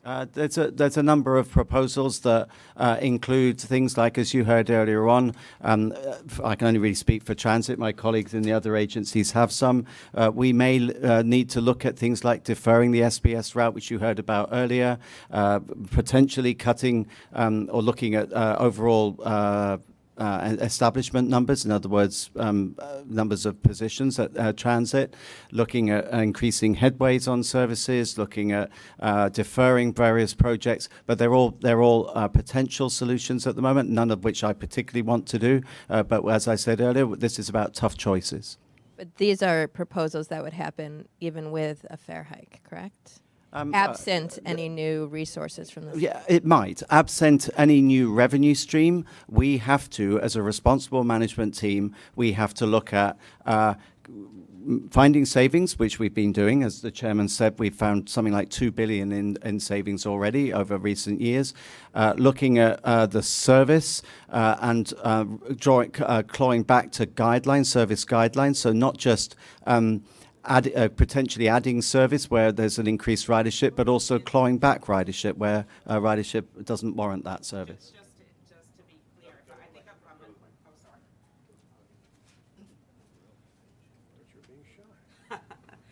I think if I'm understanding your question, it was the process question. So the book that's on the table today, for each of the proposals, there's a page that explains it. The board members and the chair said, hey, let's have a separate special finance committee meeting before the December board cycle so as to go in further detail for that meeting about all of those different specifics, and they're by agency. Okay. So the specific things you're looking for are 309 to 350, section V. Right, and you pointed to V340 about the B96, but it's actually the B82 that they're talking about. Is that just an additional? I'm just confused. I just flipped open the book. All right. Okay. Mr. Acting Chairman. Mr. Siv. Given all of the complexities taking place here right now and the uncertainties about the budget coming, what was Joe Loda's rush to leave effective immediately? Why could he not stay until there's a new chairman designated and in place? Why could he not help shepherd the organization at least through this fare hike, which is one of the most complex in recent years? What was the effective immediately part? It reminds me I have to include something very special in his stocking for the holidays. It is what we do. I don't know, I don't pretend to know why Chairman Loda decided to retire when he did, but I do know that I'm here now, the board's here now, and we've got to act. And not to act would be extraordinarily irresponsible and dereliction of our responsibility as fiduciaries. This is a question both for Freddie and for Andy Byford. So when it comes to the buses and subways, there are two options presently on the table. Option one is keep the base fare at $2.75, get rid of the bonuses on MetroCard. Option two, raise the base fare, keep the MetroCard bonuses. Which one do you prefer? Which one do you prefer, Mr. Byford? I'll answer first. Those are only two options. As you might recall, last time this board did this, we had a couple of options, and we adopted none of the above. We did something very different. That is the board's prerogative to do yet again. So we want to look at all of these options, look at the molecules in all of these proposals, and come to the right choice, not only to keep our system funded going forward, but also to not to put undue burden on the entire riding public and all of our customers. So do you have a third option? There are other options, Like? certainly. A mix of one of the other. We discussed some here. That's what'll be, I presume, discussed in large measure at our Finance Committee meeting. But I'm not prepared, one, to tell you what my preference is, because that's for the public to weigh in on. It's their turn to do this when we take it to them. Finance Committee is going to have an awful lot to say between now and the time when we are called upon to make choices. But of course, the public has to weigh in, and I want to not prejudice what they are going to tell us, and nor should I. Mr. Byford? Much like the chair, I want to hear what the public say first. So we've got the hearings lined up. The hearings are being arranged right now. So I'm not going to formulate my position or have a defined position until I've heard what the members of the public have said. If I could just ask you another question. Mr. Schwartz raised a question about fare evasion and said that he doesn't think it's delayed, it's reduced ridership, it's fare evasion. I wonder, what's your take on that? Do you think that fare evasion adds a great deal to your deficit? Fare evasion, unfortunately, with very few exceptions, is a phenomenon in transit systems. It's, again, not unique to New York, and it's something that you do have to take action to contain. We are doing a comprehensive analysis of fare evasion right now, and we intend to make a presentation to the next Transit Committee or the board, it will be one of the two, at the December cycle of meetings. So if you just hold that thought, we will be doing a presentation I just then. wonder if you have a sense of like how big a problem it is for your agency. It's a problem, but I'm going to, before declaring a figure, I'd like to make sure the analysis is correct before we do that. Having said that, we're not being passive to it. You'll have seen on your travels around the system that fare evasion notices, warnings about fare evasion have gone up at all of the subway stations. They'll go up on surface vehicles soon. So we're certainly not being passive to this phenomenon, which again, I stress, isn't unique to New York. Yeah, my question is for President Byford. I'm hoping you could talk about the Clear Bus Lanes initiative that was mentioned in the Transit Committee on Monday. Specifically, I'm interested in, the NYPD bus lane enforcement has increased a lot this year. Bus speeds haven't. So wouldn't camera enforcement be a more effective strategy, and are you seeking that from Albany in the next few months? Sure. So, I'm very appreciative to our colleagues at the NYPD and DOT, Commissioner Trottenberg in particular, for the assistance we're now getting on, more than ever, on keeping bus lanes free. It was always an output that was specified within the Fast Forward plan, but to me it was one of those things that we could do right now rather than wait for hopefully the big bucks to flow in for the fundamental work that really has has to happen in fast forward. So we are blitzing certain routes with the NYPD. I think my view on camera enforcement is it's absolutely it's a very useful tool in our armory.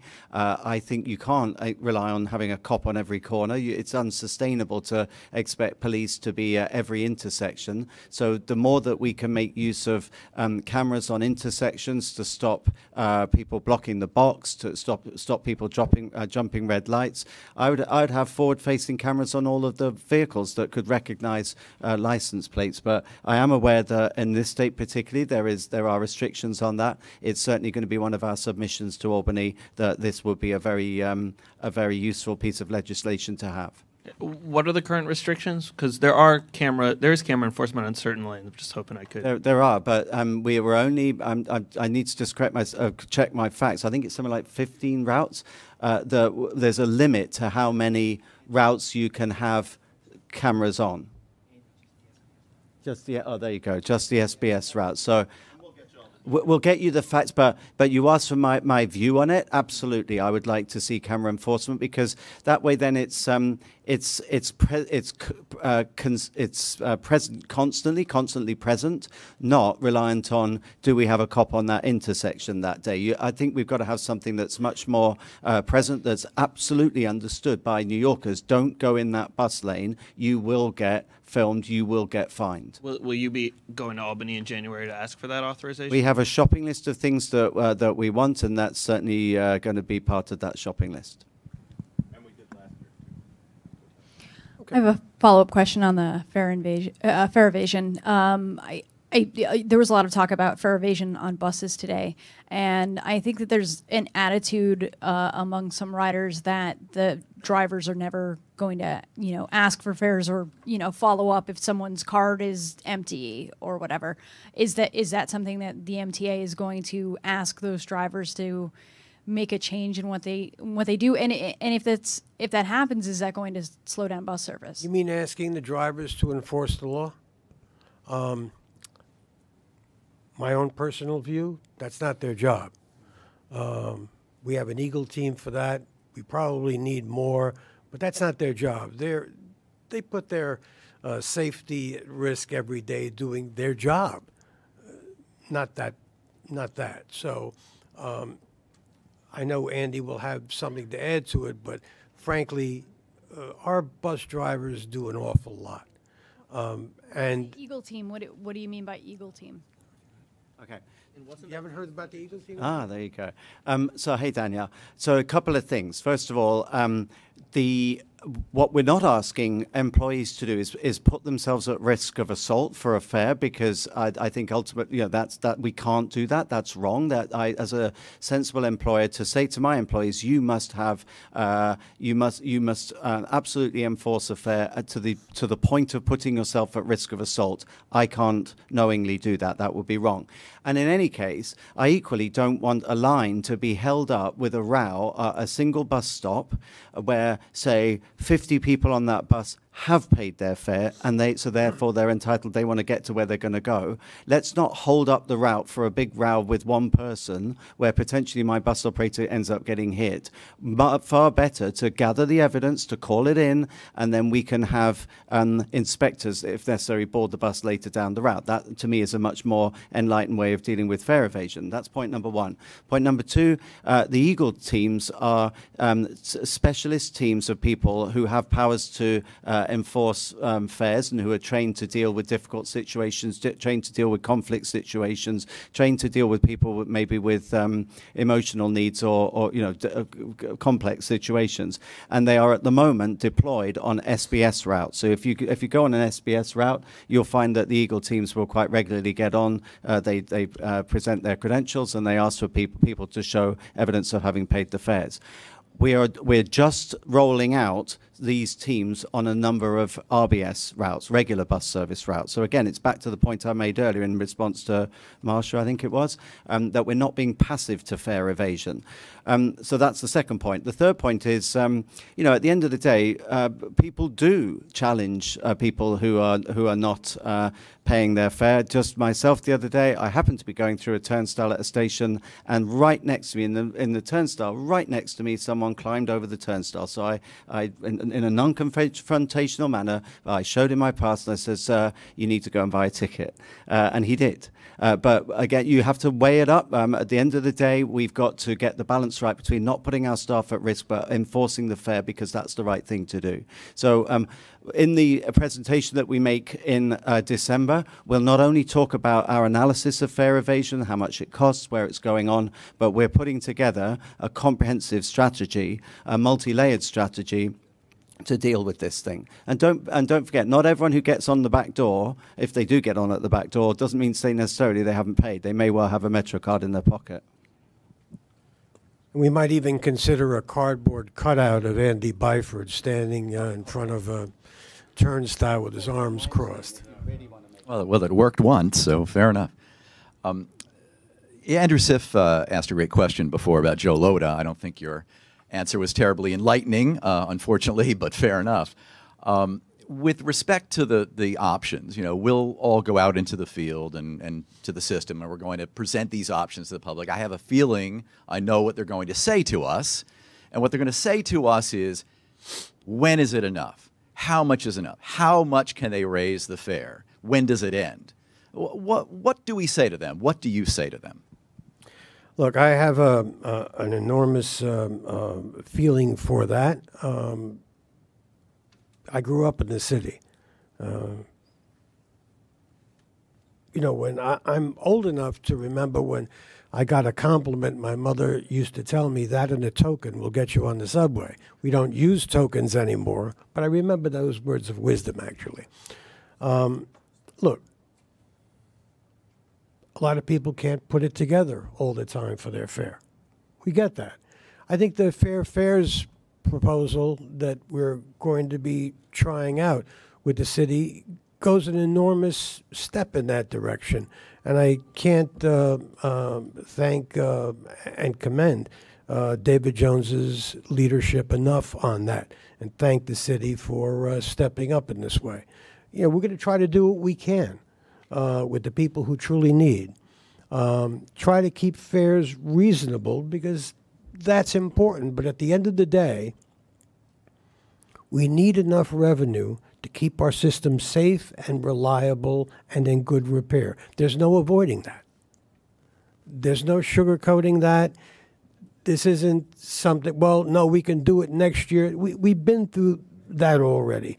Deferring maintenance, deferring projects, and all that gets us is more trouble down the line. We owe the riding public better. Mr. Byford, responding. So I agree that you can't keep forever. There comes a tipping point where you can't expect the travelling public to pay beyond a certain amount. But having said that, there are rightfully limitations on us. We are not talking about anything more than the rate of inflation. So what I would say is, and I think most people get this, that the MTA is not any different from any other company, any other organisation. Its costs do go up. So there comes a point at which it's not unreasonable, I don't think, to ask the customers of that company, organisation, to pay a contribution towards those increased costs. It's a bit like anything else. Your groceries increase in price. Well, guess what? So does the price of transit over time. But again, we would restrict that to at or below the rate of inflation. And we are also pressing very, very, very hard for there to be additional, sustainable, adequate alternate sources of revenue, so that we don't continue to go back to the fare-paying public. Okay, thank you. Oh, I'm sorry. There's one. Oh, good. Thank you. How you doing? A couple questions, I hope you don't mind. One having to do with fares and the other with positive train control. So regarding fares, I know you've addressed this already, kind of largely dealing with transit, but on the commuter rail side, obviously the dollar amount fare increases will be the highest of any, up to $15. on top of some tickets that already cost more than $400. At the same time, at LIR, you're seeing they're on pace to the worst on-time performance in close to 2 decades. So what do you say to those folks in particular who say this is the absolute worst time to be raising fares for the LIR? I'm on our commuter rails too, so that's always an issue that we deal with in our fare increase deliberations. Let me just simply tell you that for me, personally, I don't claim to speak for any other board member at this point, fare increases go hand in hand with maintenance and service. They're not always directly proportionate. And I understand the point you're making. And I understand people who may feel, well, one day it's better to drive into the city than to take the LIRR or the Metro North. But in fact, it's not better. Most people know that. So we're trying to do our job and keep those systems in good repair. I think Phil Lang has been doing a terrific job in turning that system around, trying to get it to meet reasonable expectations that the riders have on us. And he's working hard. He and his team are working hard. So are Kathy Rinaldi and her team and everybody else. On positive train control, so now you're about 6 weeks away from the federal deadline to be in compliance and then get this 2-year extension. They revealed on Monday that you still haven't gotten to revenue service demonstration on either the Metro North or Long Island Railroad. Where is your confidence level and the agency's confidence level that you will, in fact, meet the deadline? Phil, do you want to come up and address that? Sue Daring, do you want to do that? Hi, Alfonso. How are you?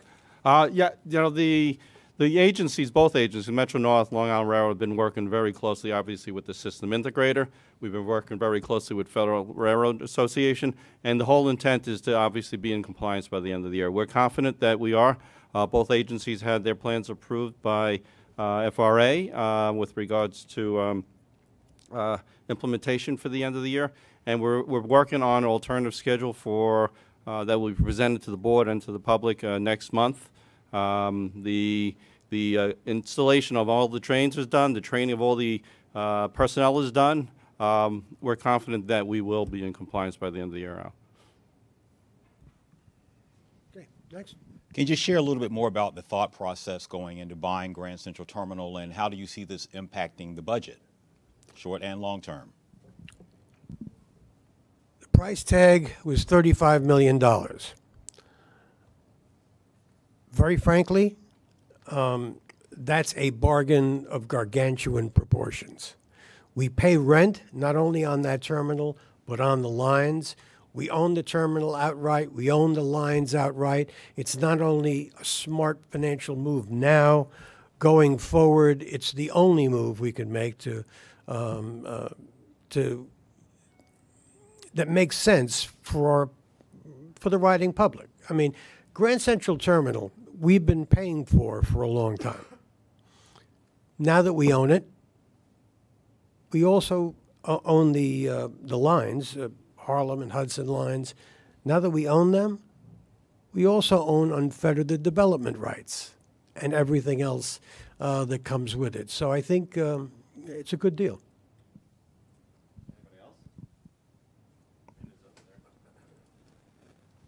So I had a question just about, finding new revenue streams.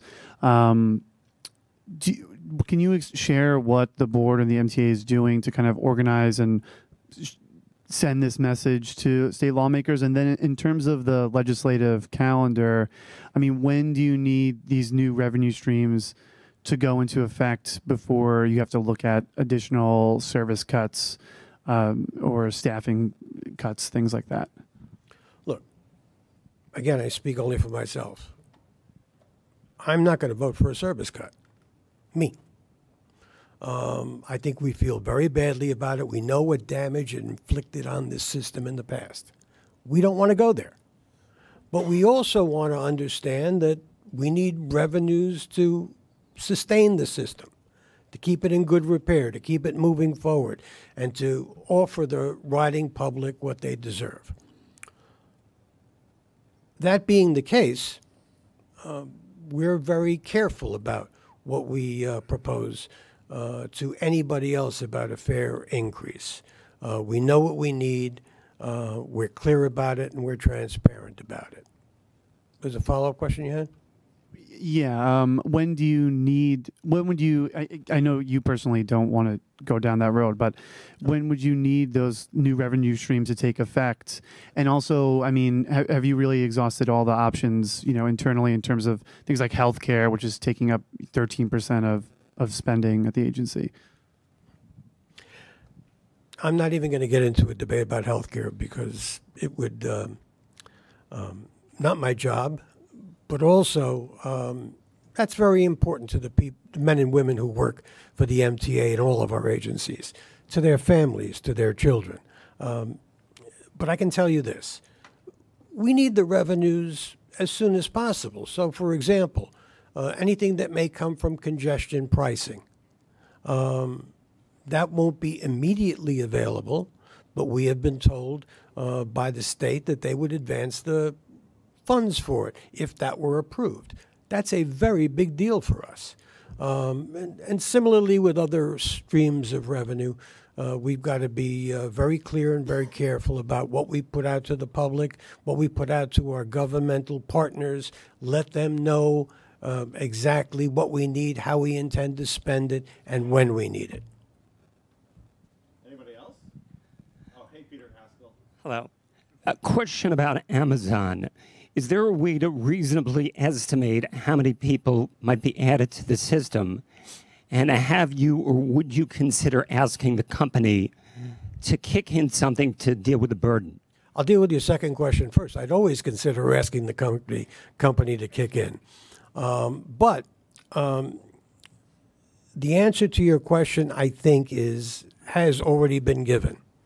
We have a robust transportation network in Long Island City. There is no doubt in my mind we can handle 25,000 more employees. No doubt. With CBTC coming at the end of this month, with existing rail and bus assets, with the ferry, I think we can handle that. So they kick in the Seattle area. And do you think that would be reasonable for you to ask them? Ask them for what? For money. Oh, yeah. I think it's certainly reasonable to ask. No, in the last 5 seconds? No, I haven't.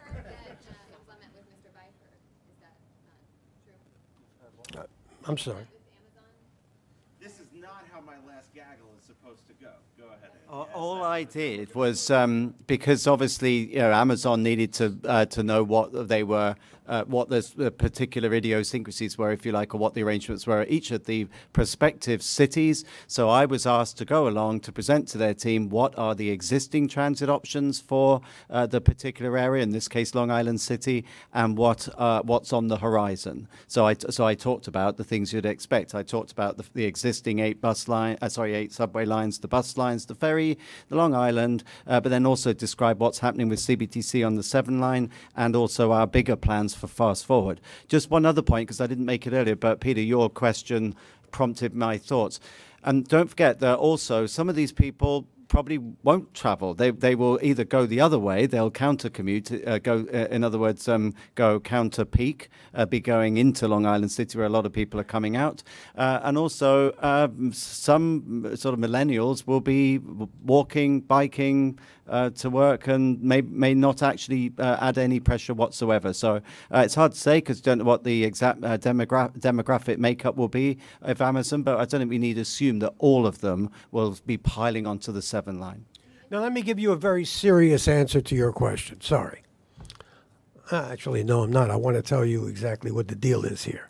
The mayor and the governor, their respective offices and administrations, have already negotiated this memorandum of understanding with them. Not for me to second guess it. If I sense, and I'm still a member of this board, that we have additional transit needs that they could fill, I'm not shy. I'll ask. That's the answer to your question. Wait, we'll just go to Steve because it's the wonderful thing about Steve is that he's wearing a green sweater and I love it. Go ahead, Steve. Dana, do you want to? Dana. Go ahead. All right. This is for Mr. Byford. You mentioned the fast forward plan. Does this need and urgency for a new revenue stream mean that the advocacy for your fast forward plan and drumming up the funding either has cold water on it now or is just going to take a backseat to this other more urgent, immediate need for funding? No way. The reason I was late to today's board meeting was I was presenting to the Board of Partnership for New York City. I was making the case for a very, very august gathering of CEOs from across all sorts of different industries in Kathy Wild's organization. So I was absolutely making that pitch. That pitch will continue up until and beyond the vote in Albany in the spring, and also with the city as well in the summer. We will continue to make the case for fast forward. These two things are not mutually exclusive. All right. Thanks. I've really enjoyed this. Thank you guys so much. Oh, so have I. It's the best. Thank you. Do you have any final thoughts? No, you don't want to. I'll see you guys later. There is no goodbye party.